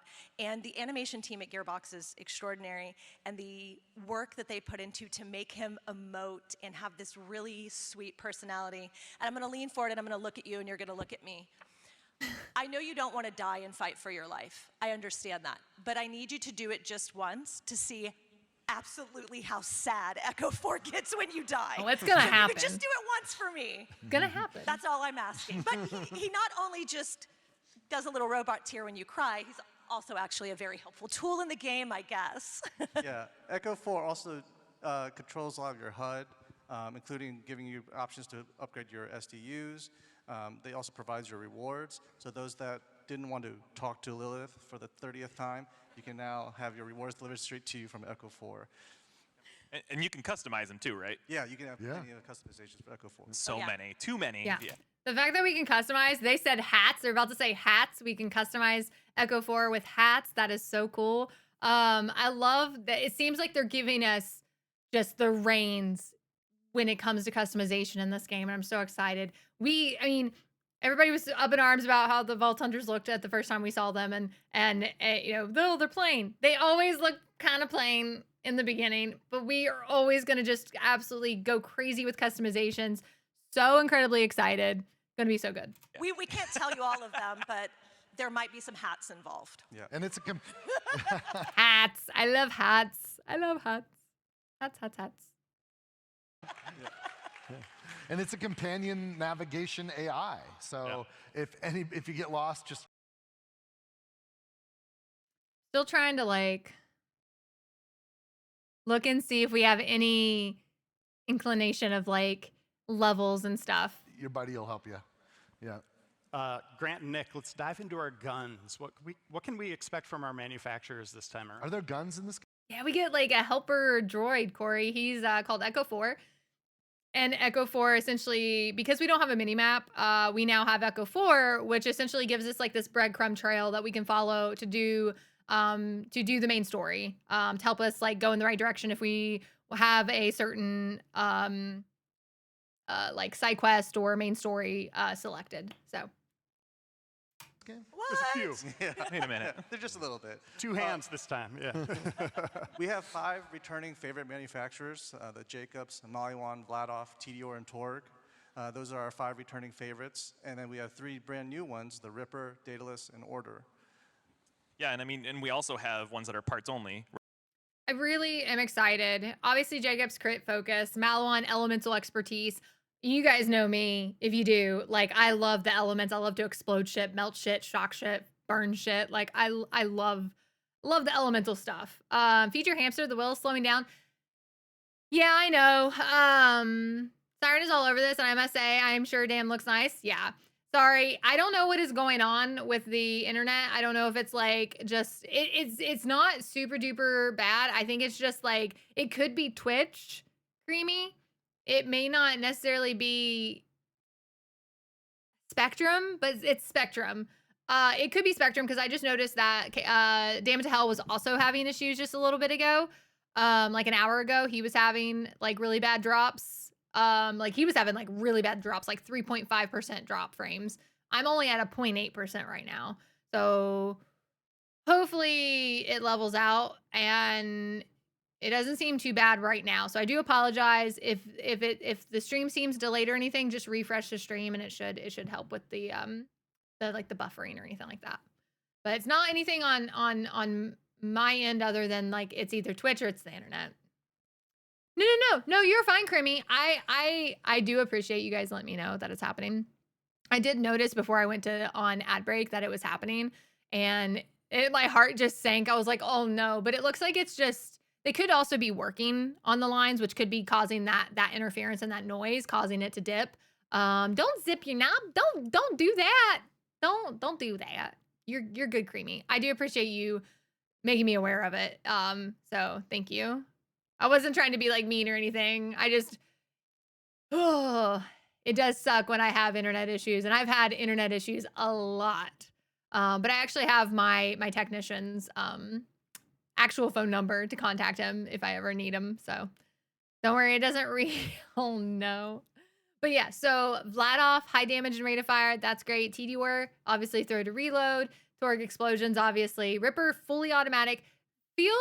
Ripper feels very COV-ish. Daedalus, reliable multiple ammo types. This is something like super new, the multi ammo types. So like I love this. I love that, you can use, AR and pistol ammo. You run out of the AR ammo, but fine. You're not using a pistol, but hey, now this gun used pistol ammo as well, and you can switch it. I think that's really cool.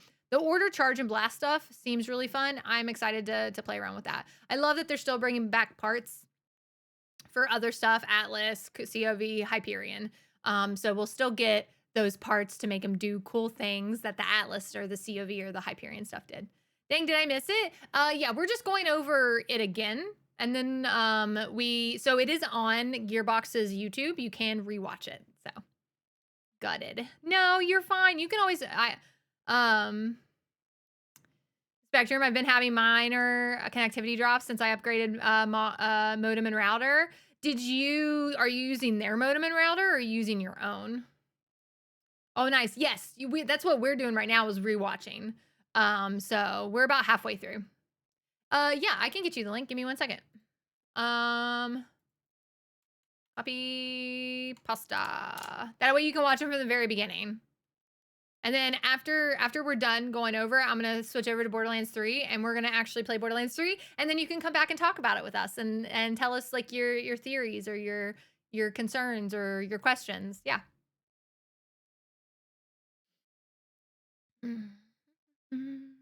My question is like, what about AR only run? You get a Daedalus that consumes AR ammo and pistol ammo. How would that work? I guess that would just be whatever rules you make.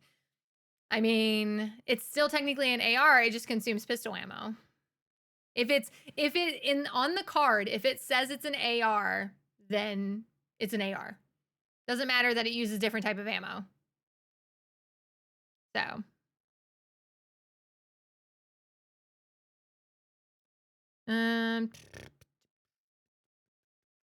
It seems like it's doing okay right now, so I must be lucky to have yeah. Yep. But damn it hell, both him and I have Spectrum and we have issues with Spectrum all the time. Sucks. All right. Right, I mean, we got the Hyperion with the shields, COV, so you can make any gun into a heat gun, and then Atlas, so you can, shoot that sweet tracking dart and go blasting, right? Yes, there's nothing more satisfying than a... Imagine being able to have COV heat gun with the fully automatic Ripper. It's just a COV weapon. Homing Torg. Homing Torg assault rifle. Let's pretty be good. honest. Hyperion guns are only useful for the shield. So Yeah.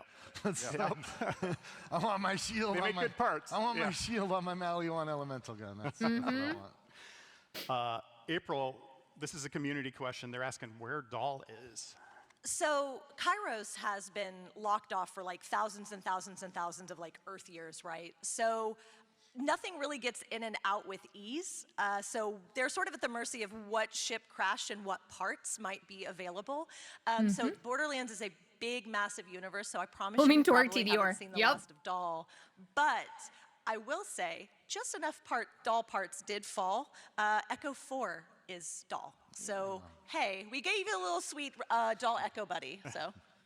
He's a sweet Grant, little doll how do echo the buddy. license parts work? This could also be a community question. I've seen a lot of people asking like what agency they have with that system. Yeah, so licensed parts are our way of describing behaviors from all the manufacturers that we love from Borderlands 3 and the ones that we've added in Borderlands 4. So because there are so many behaviors in the game now, we wanted to make sure that guns drop these behaviors in a kind of tiered fashion. There's no crafting in the game. Players can't modify or craft their guns to have specific licensed parts. They're just drops in the world, and the way they drop is on a tiered system. So from common all the way to legendary, there's different sets of behaviors you can get. Epic's having the most behaviors, and legendaries having one less behavior, but having their own unique behavior. Okay. And can every gun have a TDR part that lets you throw it? Every gun can have a TDR part that could be thrown. Yep. And most guns No. have something No, called Agent. an underbarrel. This is not something new to the series, but we're leaning into it pretty heavily in this game. Yeah, Can you give us some examples? Yeah, one of the favorite things from Borderlands 3 was adding underbarrels to a lot of our manufacturers. This time around, we're taking it up a notch. Vladov, again, has like the micro rockets, but that technology has now been licensed by other manufacturers too, so that you can have versions of micro rockets, such as the Jacobs having a micro rocket knife that is a Did you hear that, Pie Man? you can have versions of micro rockets, such as the Jacobs having a micro rocket knife that is attached to the underbarrel of their gun. A micro rocket knife. Like, underbarrels essentially are going to be like their own cool thing. So, like, even though it's a Jacobs, it can have a Torg underbarrel and shoot fucking rocket homing knives. Micro rocket knife. Like, oh, Blade Fury under, like, yeah, it's essentially like, yeah. Like, how fucking cool is that? And they can fire it and it does an exploding shot. This can be coupled with other licensed part behaviors like a TDR thing, so when you throw a Jacobs gun with an underbarrel Vladov, it'll have shooting micro rockets while flying in the air. Yep. That's just awesome. Yeah. Grant, let's go into enhancements. That's another thing. Like, you're going to be kind of. Here's where they explain what airstrike is, guys. So make sure you pay attention. Want to round up, specific manufacturers. Enhancements, they come back in the form, they were called artifacts in BL3 and we're calling them enhancements in BL4. They're a way to modify the playstyle. So if you really favor a manufacturer like Jacobs and you want to have that crit behavior that kind of ricochets the bullet, you can have that on another gun that has a Jacobs license part with the Jacobs enhancement, so that now a Torg with a Jacobs license part can now ricochet their sticky gyrojets on other targets. Yeah. So when you get an enhancement that is a Ripper enhancement, weapons with Ripper license parts, it could be a Torg that has a Ripper part or a TDR that has a Ripper part. It increases the weapon damage by 2% for each consecutive shot fired for a max of 25 stacks. So that's any enhancement can drop in probably any manufacturer or any part manufacturer, and essentially rewards you if you have all your guns have a specific license part. So say you want to have all these different manufacturers, or you have these special, like, really cool, say you want a TDR part, license part on all of your weapons. Having an enhancement that's TDR allows it to do some cool TDR shit. Why can't Flak have this? Well, you can have him in Borderlands 4. So there you go. And our eagle-eyed community saw something that looks like set bonuses. There's airstrike there. What is that? Yeah, so for the first time ever, we're adding firmware, which is our end-game system, and it's one of our end-game systems to help boost the power of the gear.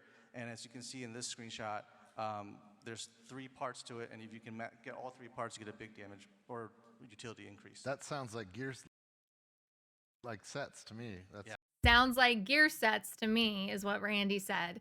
And so essentially, airstrike is a set. So you have to collect, I guess I'm assuming, gear that has one of each of those, or pieces of gear that has that. And so it's a set that you want to get that super increase in damage. They said it is in-game stuff. So we may not see this right when the game releases and right when we start playing through the game, we may like this is a level 25 piece, so we may not start seeing this stuff. And as you can see here, it shows 0 of 3, so we may not even see this stuff until late game, in game. So when will I get my fully auto TDR chuckings, torque, sticky, Hyperion shield, tracker bomb, kept herald?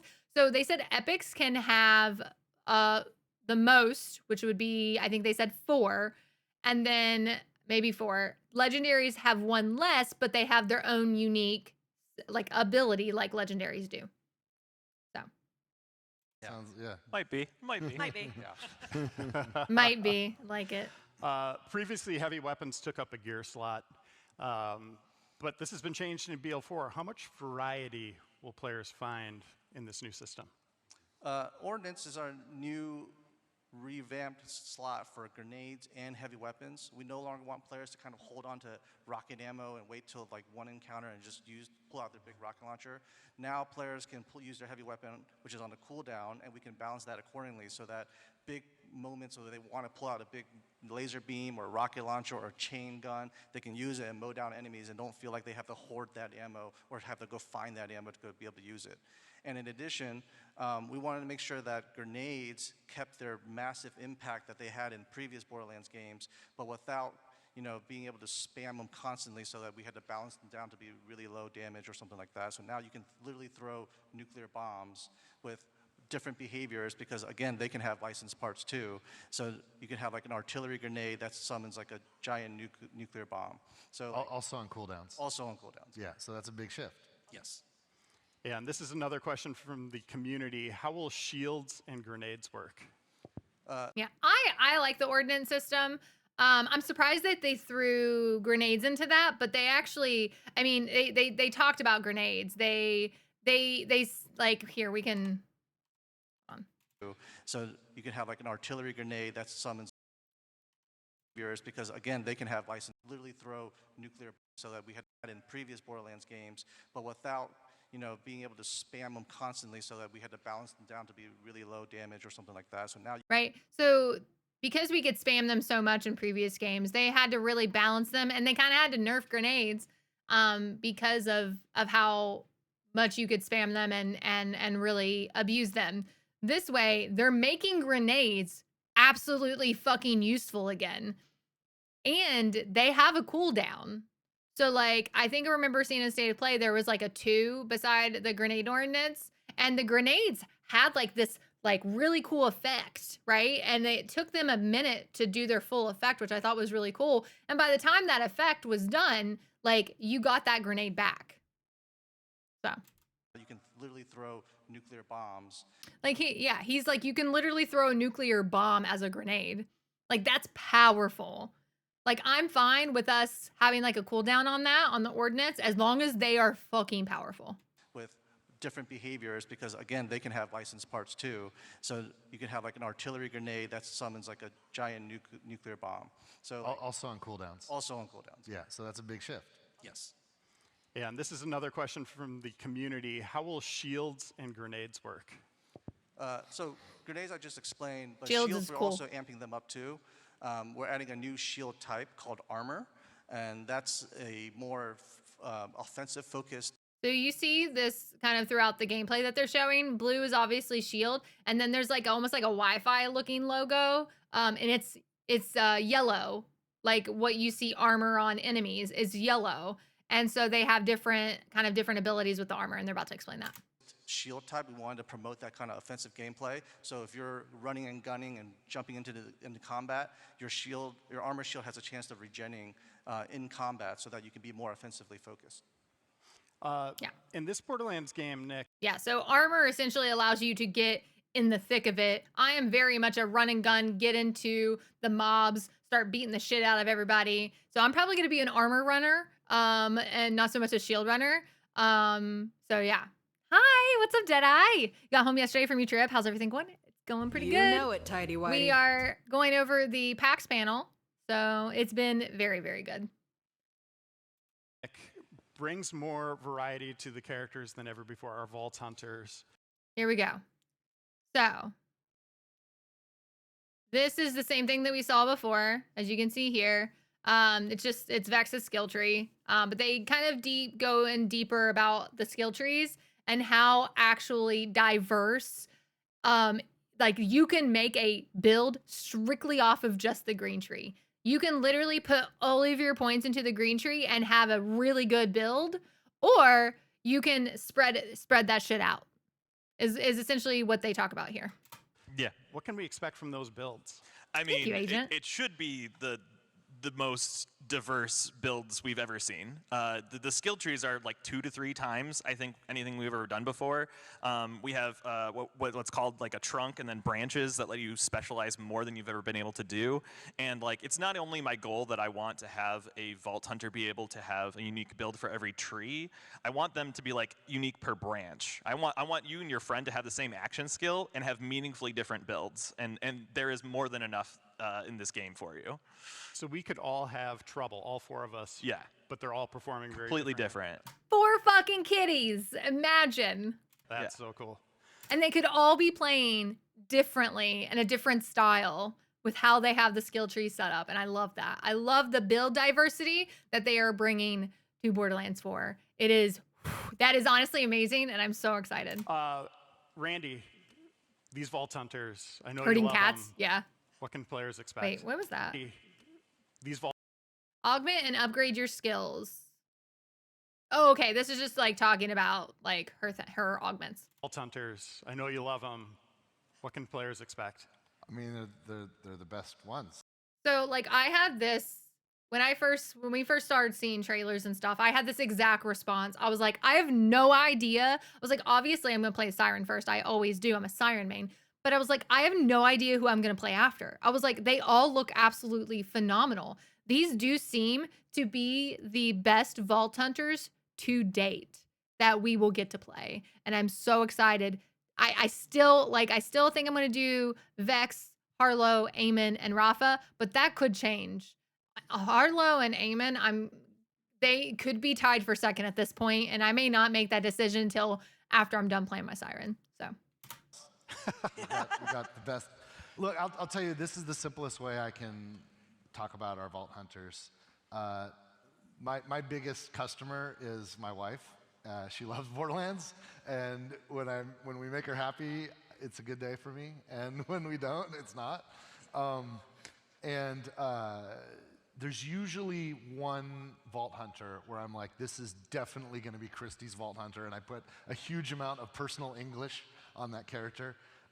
This one's going to be challenging because there are at least 3 that have some variations in builds that are exactly right up the alley of what I know my wife loves, and that's just like a tilt on it.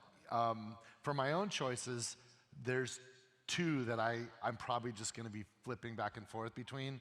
I think there's more for every player than there's ever been before because of the sophistication of the skill tree system that we've designed that is easy to get into and easy to develop, but there's like layers and nuance and subtlety that as you craft that character towards your own playstyle, you're going to find that, oh, this is me and I feel at home and comfortable. And we have more optionality than we've ever had before. It's awesome, but it's going to be a tricky choice. So when they did Wonderlands, they actually gave us skill trees before the game released, and we were able to actually dive into the skill trees and actually look and see what we could really do with the skill trees. Are you guys wanting to see that for Borderlands 4? Do you guys want to see skill trees before the game releases, or do you guys want to be surprised? I mean, we kind of already seen him a little bit with Vex and everything. We've seen a lot with her skill tree already. Just to kind of, but we haven't really seen a lot of her skills. So would you want a skill tree that we can interact with on like a website or something so you can plan your build, or do you just want to be surprised? You want it to be a mystery either way? Yeah, I would be fine either way. Oh yeah.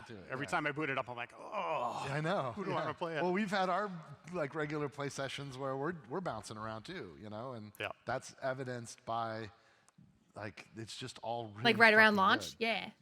Yeah. Nick, let's go a little deeper on this, showing Vault Hunters and gear working together. For this example, let's focus on Vex and crowd control. Yeah, so I mean, the third action skill that Vex has is actually called Deadringer. We didn't show it off much in the state of play, but eagle-eyed fans have seen a spectral version. So she has two different options. She has two different like little specters. I'm trying to. We didn't show it off much in the state of play, but So she is. You can't really see it because of where it says control, or whatever. One's called a specter. I don't know if they're both called a specter, but there's two different specters. One's blue, one's purple. So one had a big scythe that she'd go around, and it's kind of almost like a glass cannon summon. And then you have the other one that was purple, was actually holding a gun. So this looks like maybe. So this is level 30. We can see that there's level 30 here. And the enemies are level 28, so they're a little over leveled by like 2 levels.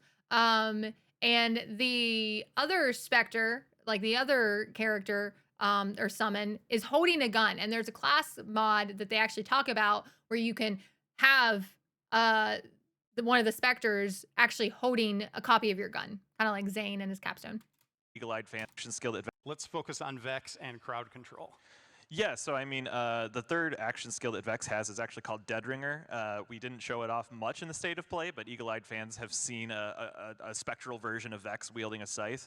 It's a charge skill that kind of lets you decide to either spawn a Reaper, which will taunt enemies so to kind of take the heat off of you, Yeah. or to summon Specters, which are the opposite, which just, they specialize in damage, but they're very fragile. Yes, the ones with the other ones that he was talking about. Wait, what did he call the other one? Or to summon Specters, which are the Reaper, which will taunt. It's The a Reaper. charge It's skill called a that Reaper. kind of lets you decide to either spawn a Reaper, which will taunt enemies so to kind of take the heat off of you, or to summon Specters, which are the opposite, which just, they specialize in damage, but they're very fragile. So because of the fact that Vex applies her elemental attunement to whatever she summons, you can do. So most likely they have a set gun that they use. Like the Spectre has a set gun that they use. Yeah, Thunderous. It's either Twitch or it's the internet. I do apologize. There's not anything I can do about it, unfortunately. But yeah, so we can hope that it resolves itself.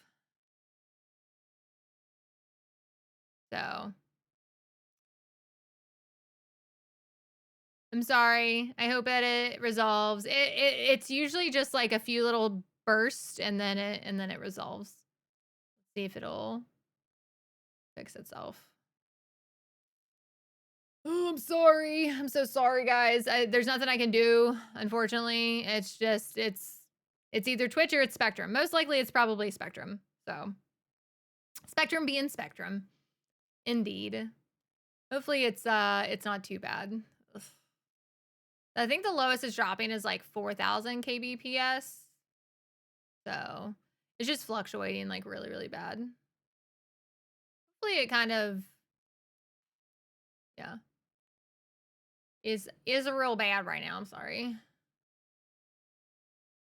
Okay, come on, resolve, please, resolve. It was doing it. It was resolving earlier.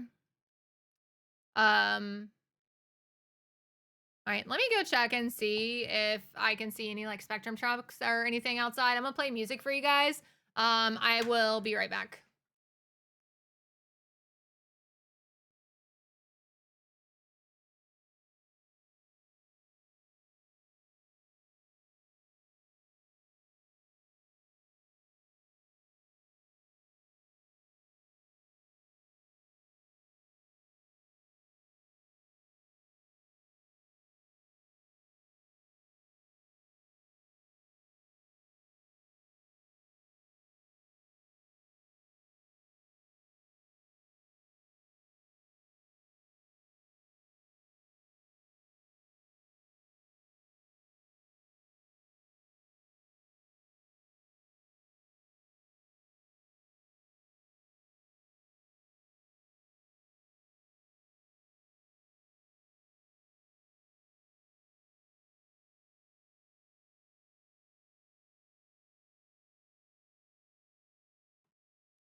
Yeah, unfortunately, it just looks like it's just having a shit right now.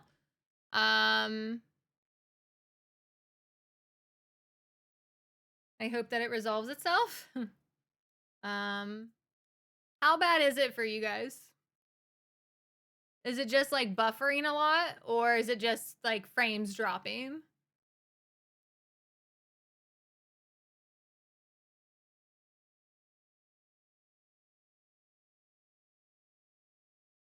Yeah. Seems like it could just be Spectrum, be in Spectrum. Oh, we're in yellow. Go up to green. Hey, we're in green. Okay. All right. You guys might want to refresh.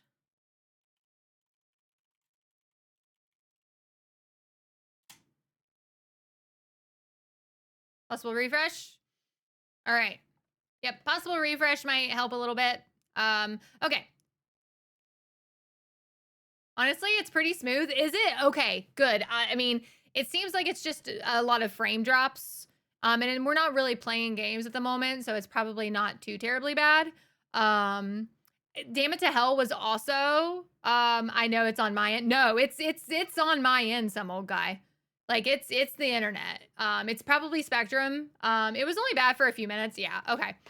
All right. It's just sometimes it happens. They may be working on stuff around the area, possibly, and that's probably what's causing it. So I had a few train. Okay. All right. Cool. Cool. Cool. Cool. Okay. Well, let's get back into it. Let's restart this part. Do something because of the fact that Vex applies her elemental attunement to whatever she summons. You can do something like, have a Malawan gun that has fire and cryo. You can switch to cryo, make a Reaper. Yeah. Slow down the enemies all around you, so that way they're staying a safe distance, and then switch to fire and just spawn another 2 specters behind them that'll just light up the enemies. There's so much possibility. Like the possibility of so many different element types and making the Reapers different element types on the fly. I love that. I know there was someone in my comments that was like, this is the worst. Why would they do that? And I was like, before you literally couldn't change your element until your action skill was over with Amara. And you also so if you were fighting different types of enemies, like a shield, an armor, a red bar, you couldn't just change on the fly. You had to switch to different weapons anyways. So I love what they're doing here with the whole switching guns and giving us different elements for our abilities. I love that, and I'm so excited for this.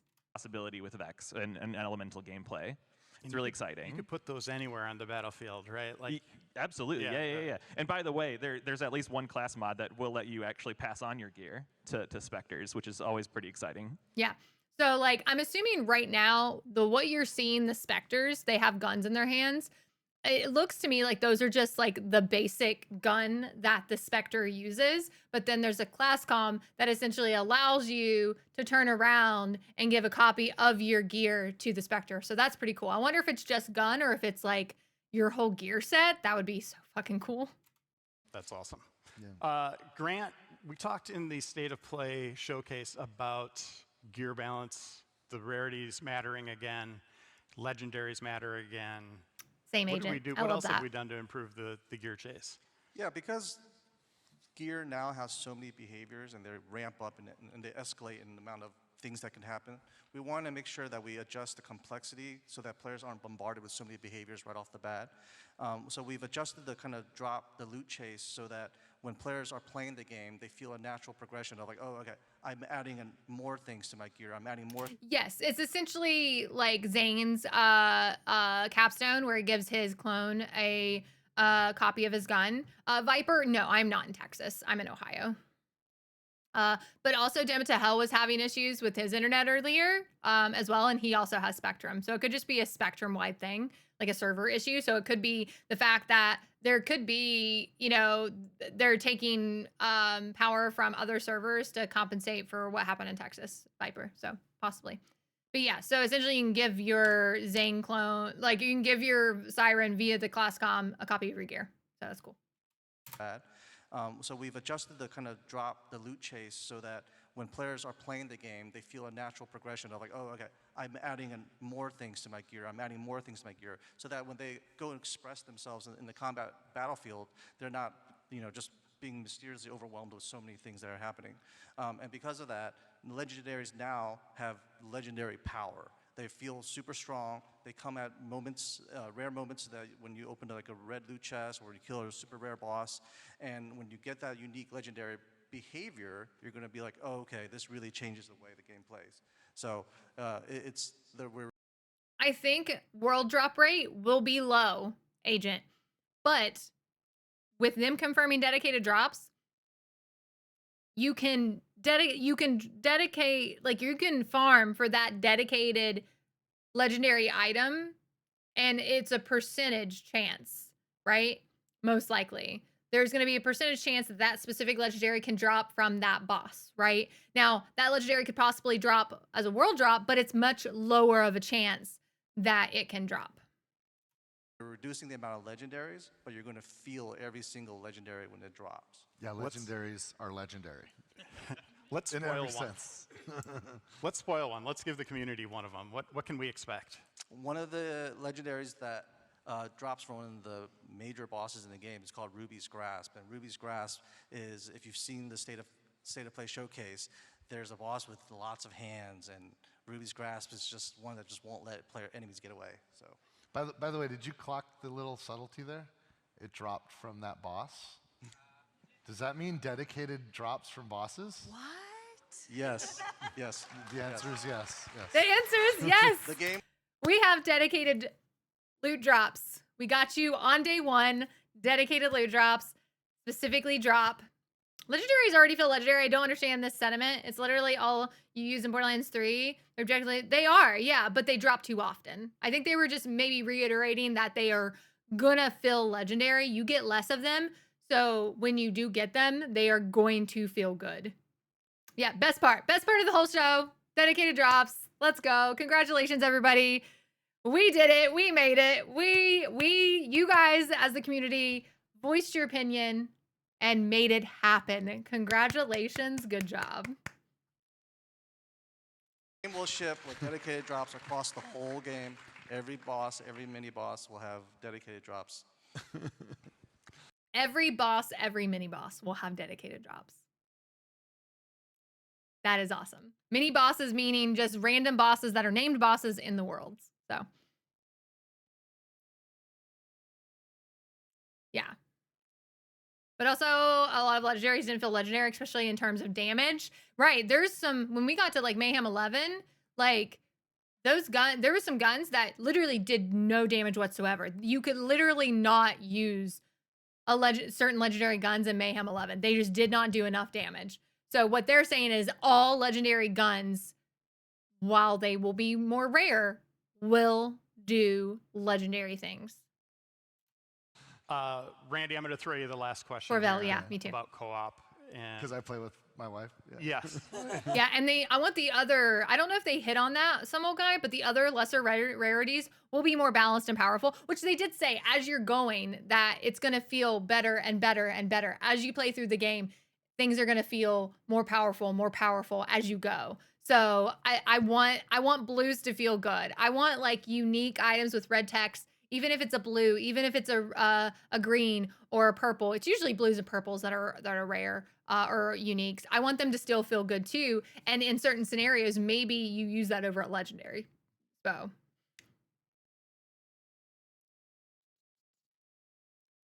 But not all legendaries in Borderlands 3 feel like that, Pie Man. Early game, yes, but you can get them like crazy, like candy falling out of the sky. What they're saying is all legendaries will feel legendary, and hopefully even into end game. Is way more rare, and most of it still sucks at end game, and that's what they're trying to tell you, Pie Man. It's gonna feel good, even though it's so rare. It's still gonna feel good when you get one, and it's gonna be legendary and it's gonna be powerful. That's what they're trying to say here. Is yes, they've heard our sentiments from Borderlands 2, from Borderlands 3. We want less world drops, we want dedicated drops, and we want shit to feel good and legendary all the way throughout the game. Yeah, what does it mean to Borderlands 4? What have we done that's a little different this time? co-op is a religion to us. Here's the thing. It's so awesome that Borderlands is freaking killer when you play alone. And we know a lot of people, they just want to do their own thing and don't want anybody else messing with them. My first and playthrough. Borderlands 4 is an awesome solo game. But if you like co-op, it is best in class co-op by far. We have revamped the lobby system, so it's easier than ever to connect with people and easier than ever to get into a cooperative Exactly, game. Nero. And it's Exactly. drop in and drop out anytime you want. None of this play for 3 hours and then you can start co-op. No, just get in from the get, and people can drop in and drop out. And oh, here's a cool one. Massive world, right? No load times. There's no like dog legs or anything like binding people together. What happens if like I go running off 1,000,000 miles in one direction, my buddy goes off running? You can do that. You can do that. We don't care. Have at it. Have fun. Oh, but I want to get together again. Instant team fast travel. I can fast travel to any of my friends instantaneously, no matter where they are. It's cool. It's freaking cool. And no load times there either. It's just get into it. No load times. And look, here's the thing for me, you know, like I'm in the game. We're all working our asses off, and the game's gonna launch, and we're gonna be like working on patches and, you know, future downloadable content. And my wife's gonna be playing, and she's gonna be like level 20 by the time I even like, okay, can I play with you? Dynamic level scaling. My level 1 chump can jump in her game, and the game will handle it. Even if I want to be on hard and she's, you know, on harder because she's a better gamer than me, it's cool. And also instant loot. So when the loot drops, there's loot for me and there's loot for her, and everybody's cool. And that's just like the beginning of our commitment to best-in-class co-op. We're leading the charge there.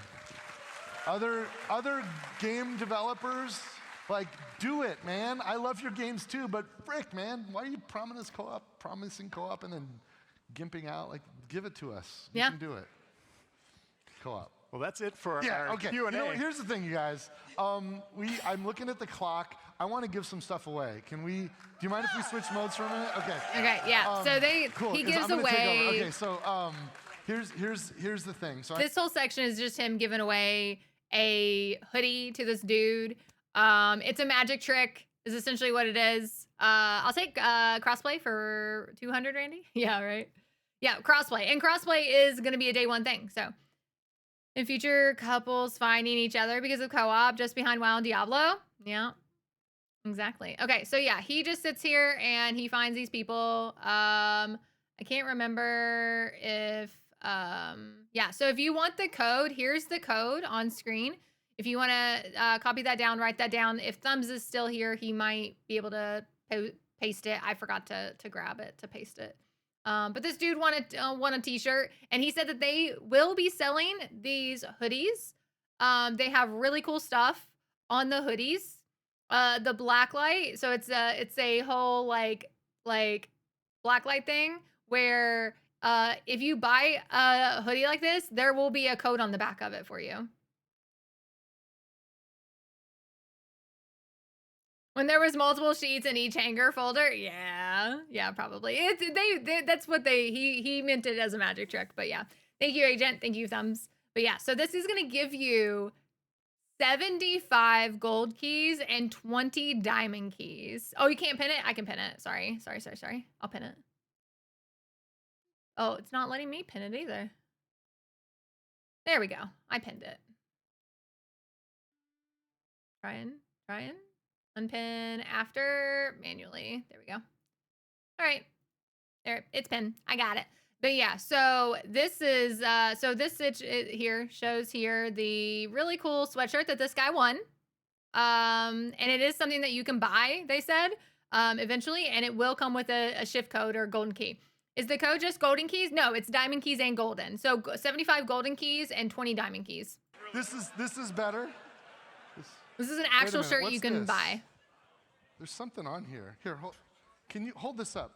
It's a really cool sweatshirt, and I want it. I want the sweatshirt so bad. Can we get the lights out here? Can we get the flash? Yeah. Can you guys see that? There's something really faint on there. Let me I want this sweatshirt. Want this sweatshirt so bad. Gearbox Loot, please, can I have it? That I looks want it like some now. code. Shift code? That's a shift Is that code? a shift code? Do you know what that means? I love it. Whatever that is for everyone in the room.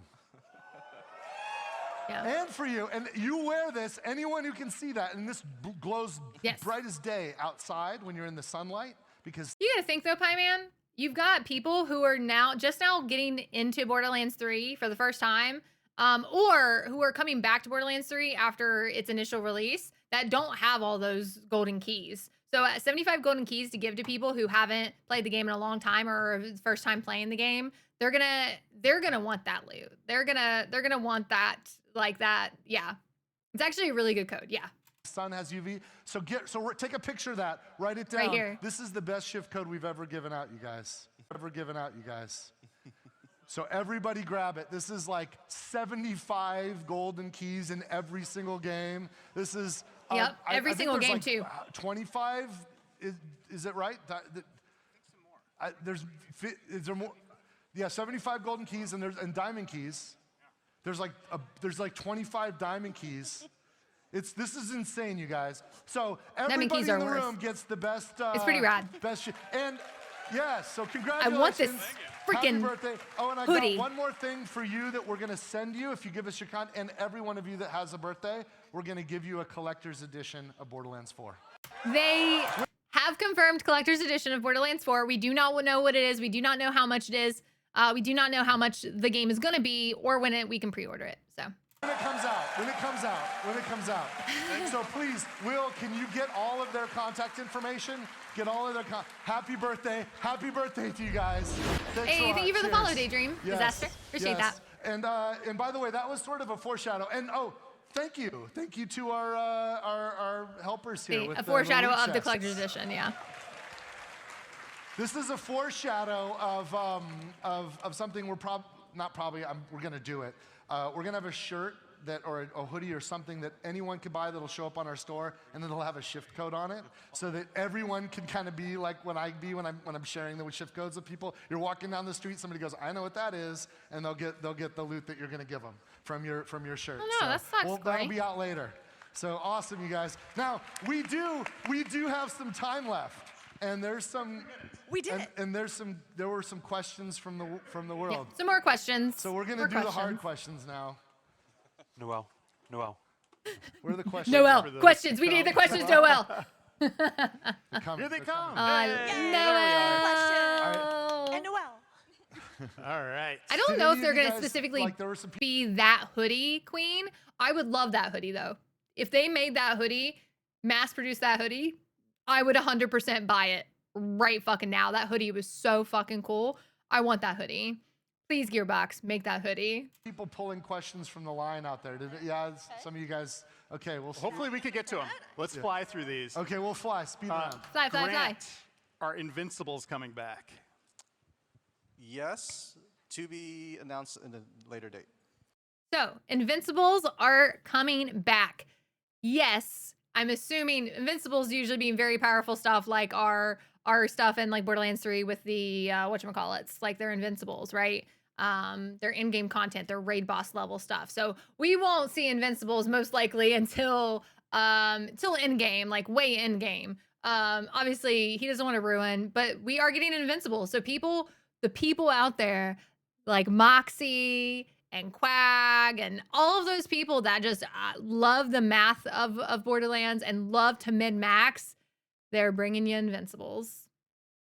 Me too, yeah. Hoodie is one of one. Mass produced will never happen. No! That's unfortunate. But I want that hoodie. That hoodie was so freaking cool. Give me something similar then. Like, I want that freaking hoodie. That hoodie was so freaking cool. That was the coolest damn hoodie.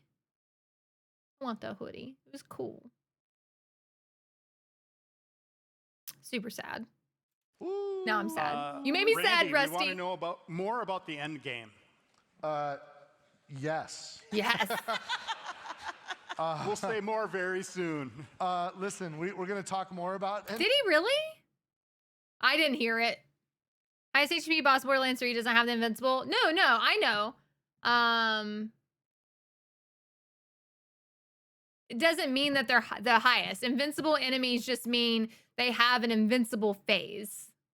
It's okay, DJ. No worries. You made me sad though, because I didn't catch that.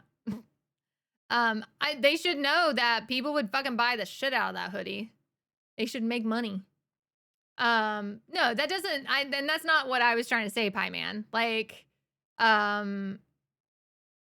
just invincible. I mean, that's essentially what the one things. What were they called in Borderlands 3? The skag or whatever. They had like they went invincible or whatever, and all that stuff at the like the higher end of it. But they had like raid boss like level health. But yes, invincible enemies, they are different, but they also can be raid boss as well. So in game soon, but and in fact, some of us are going on a press tour, and we're going to be showing some of that stuff. And we have an event coming up in June that we're affectionately calling our BFF event. And I'm your BFF, right, Borderlands? Some of that too. So, and then Your we'll BFF? broadcast it, but there's also going to be people live, and some of your favorite streamers will be streaming from the event. So that'll be good, and that's coming up in June. Grant, do overworld enemies respawn without save quitting? Yes, overworld enemies do respawn, just like in previous games. It's on a timer. There will be a machine to respawn bosses and mini-bosses, though. yeah, so they said that there will be a timer. This is a big, huge open world. So the timer is there for people who aren't save quitting. Say they run a mile that way, right? And 30 minutes later, they come back that way, the way that they just came. If they killed a boss 30 minutes ago, it'll spawn within that time frame again, so you can kill it again. Now there will be the Moxie's like encore machine, where is what he's saying here, that'll allow you to respawn the boss over and over and over and over again. So Respawn without save quitting. Yes, overworld enemies do respawn, just like in previous games. It's on a timer. There will be a machine to respawn bosses and mini-bosses, though, based off of how fast the player kills them. Yeah, there's like a literal machine you could use to just make the boss reset so that you can grind them again if you want. yeah, you think the invincibles they're referring to as the Pyro P? Yeah, for sure. I was kind of talking about the ones like the Skag, the Fervor, like they're kind of like almost like invincible style enemies. They felt like, they had like multiple phases and stuff like that. But yeah. Want to get that dedicated loot drop. Nick, will badass guardian rank make a return?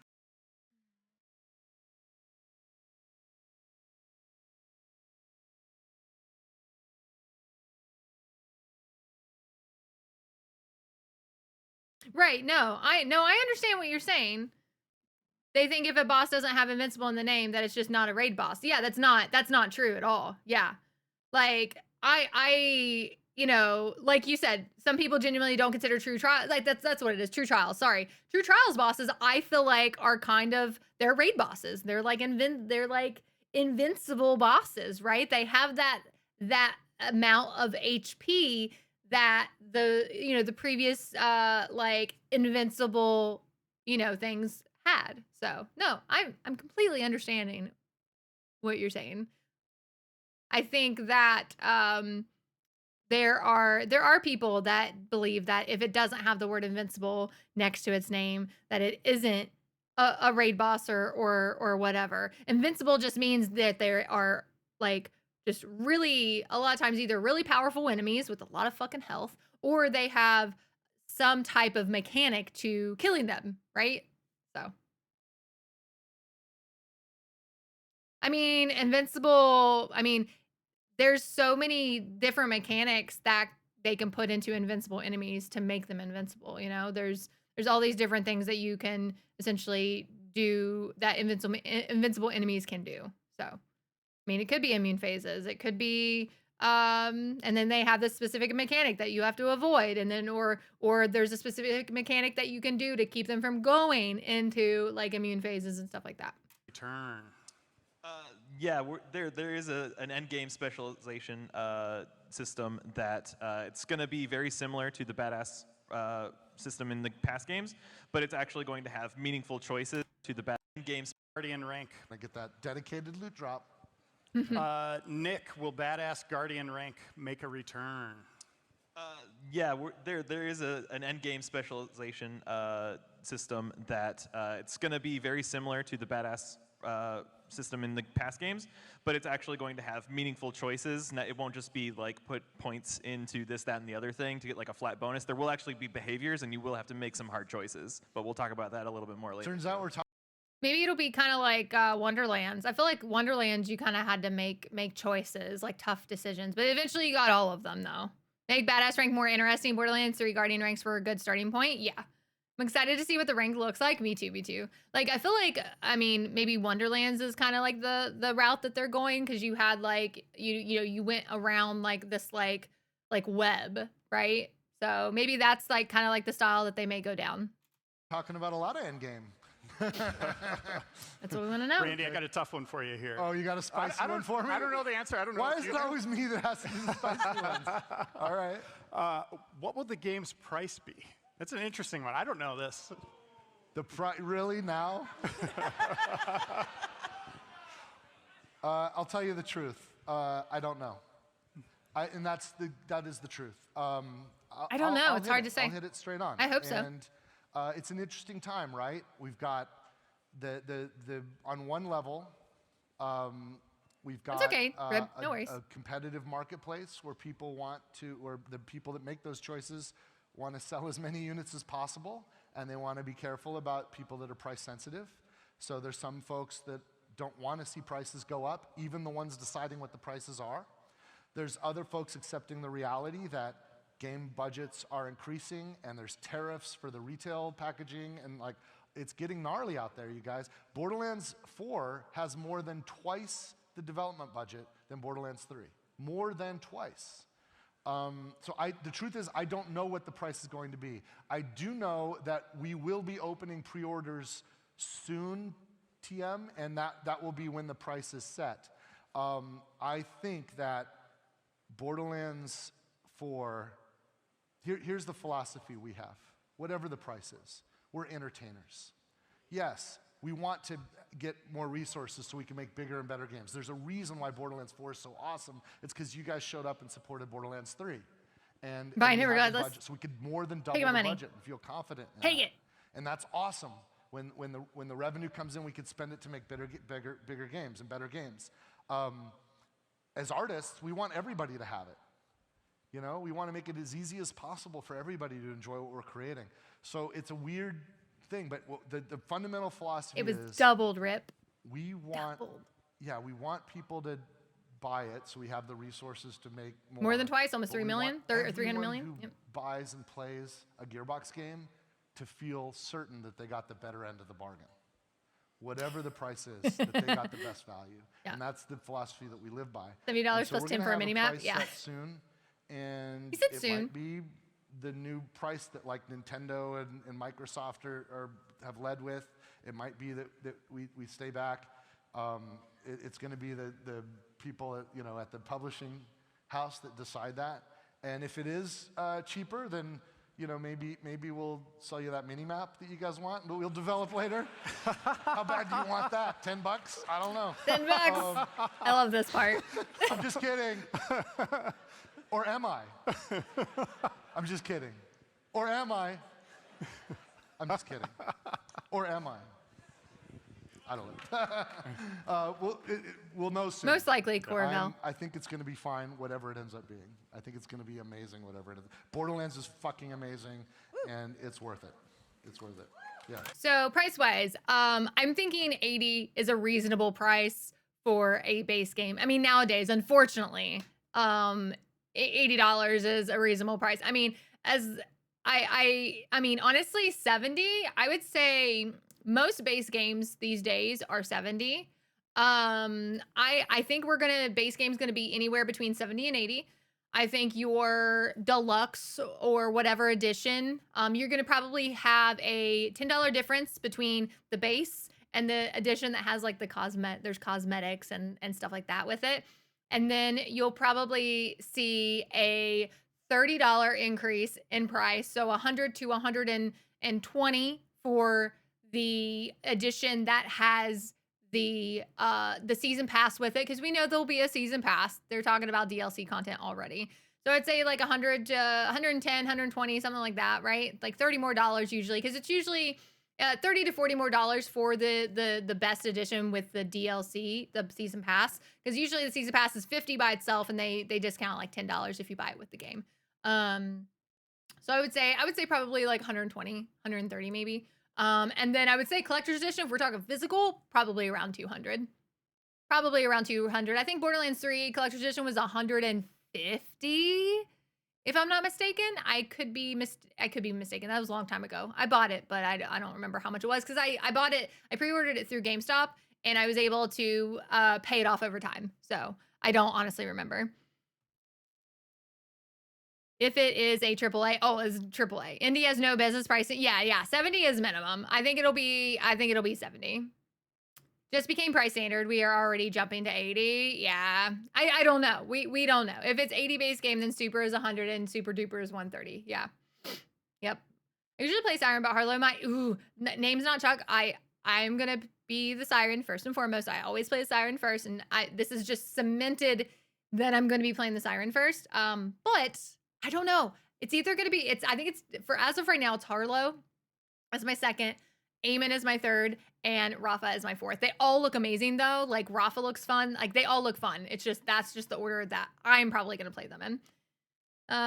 He just didn't want to say yet, wants to build more hype first. And it's understandable, yeah. Yeah, honestly, I think the collector's edition being 200 would be so valid. It depends on what's in the collector's edition. I mean, it's always usually a loot chest, right? Which is a huge piece, right? A huge collector's piece. And there's always a lot of really cool stuff in it. The last Borderlands 3 chest had like a lot of really cool and amazing stuff inside of that collector's edition. So it just depends on what kind of stuff they put in it. So okay. We haven't got kicked off stage yet. I'm just going to keep going until the DLC, the season pass is almost damn near always included in the collector's edition. I've never seen it not. Yeah, we can go until you guys leave or they kick us out. A little Echo 4 bot would be on so after cute. us, It so, would. you It know. would be really cute. Yeah.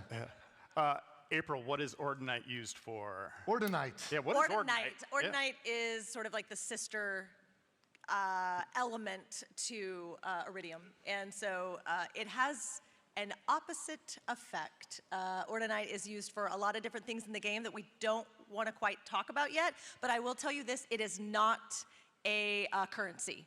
So it is not a currency, I promise. Yeah. But it will explode shit in some One of ways. the goals when we were in the I think room, 40 and thumbs I think I'm the one at the that least. actually named it, because I'm like, how cute is that? The Ordinite. The idea is that the Borderlands universe is much bigger than anyone thought. It's bigger than just the Iridians, and Ordinite is a part of that new larger puzzle that you didn't even know you were looking at. I didn't even catch him talking about this. The Ordinite room, and I think I'm the one that actually named it, because I'm like, how cute is that? The Ordinite. The idea is that the Borderlands universe is much bigger than anyone thought. It's bigger than just the Iridians, and Ordinite is a part of that new larger puzzle that you didn't even know you were looking at. Okay. And we're excited to start peeling back those layers for everyone. Nick, what will split screen look like, and how does it work? Yeah, I mean, it's split screen. It's, you know. Is it hot dog or hamburger? Hot dog. What did you say? Hot dog, hamburger? Hot dog or hamburger style? It's the, wait, That's the That's scientific horizontal term. for the uninitiated. it's horizontal. But couch co-op out of the gate, or remote co-op, or couch plus remote. Like, however you want to do it. Who does that anymore? We do that, MFers. MFers. And There's an Grant, ad what will starting the in like rarity 5 level- seconds. I actually need to pee anyways. So I'm going to play music, and we're going to let the ads roll, and then I will be right back. I've been drinking way too much Red Bull and drinking way too much Gatorade. I need to pee again. And if it ends up like Borderlands 2 and 3, then one season pass isn't going to get you all the DLC. I mean, for the longest time, it was just one season pass in Borderlands 2. And then because we wanted more and more and more, that's when they decided to bring out the season pass 2. I don't think that was always in their pocket, Pieman, for season pass 2 in Borderlands 3. I think because we kept asking for more and more and more, and they took a poll on if we release more stuff, if we would pay for it, and we said yes. So, yeah. Okay, I'll be right back.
All right, perfect timing on that break. Welcome back. I'll be back later if you're still going. Yeah, I'm gonna play some Borderlands 3 here in a little bit after we are done with this, which we're almost done with it, so.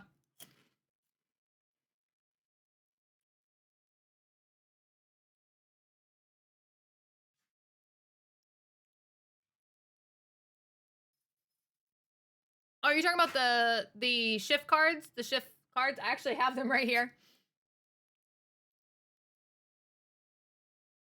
If you're talking about the little trading cards with the shift stuff on them, these ones. Like I have a legendary Necromancer class comm here. I think it was a conference call. I think there was I got a Deliverance.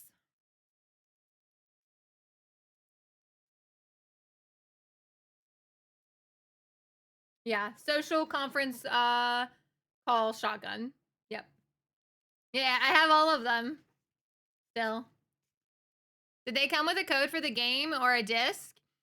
The one I got was a physical copy. Back in Borderlands 2 days, it was like physical copy stuff. So.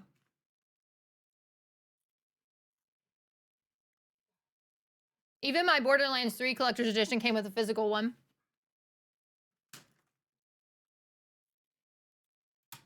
Be. Ooh, rare.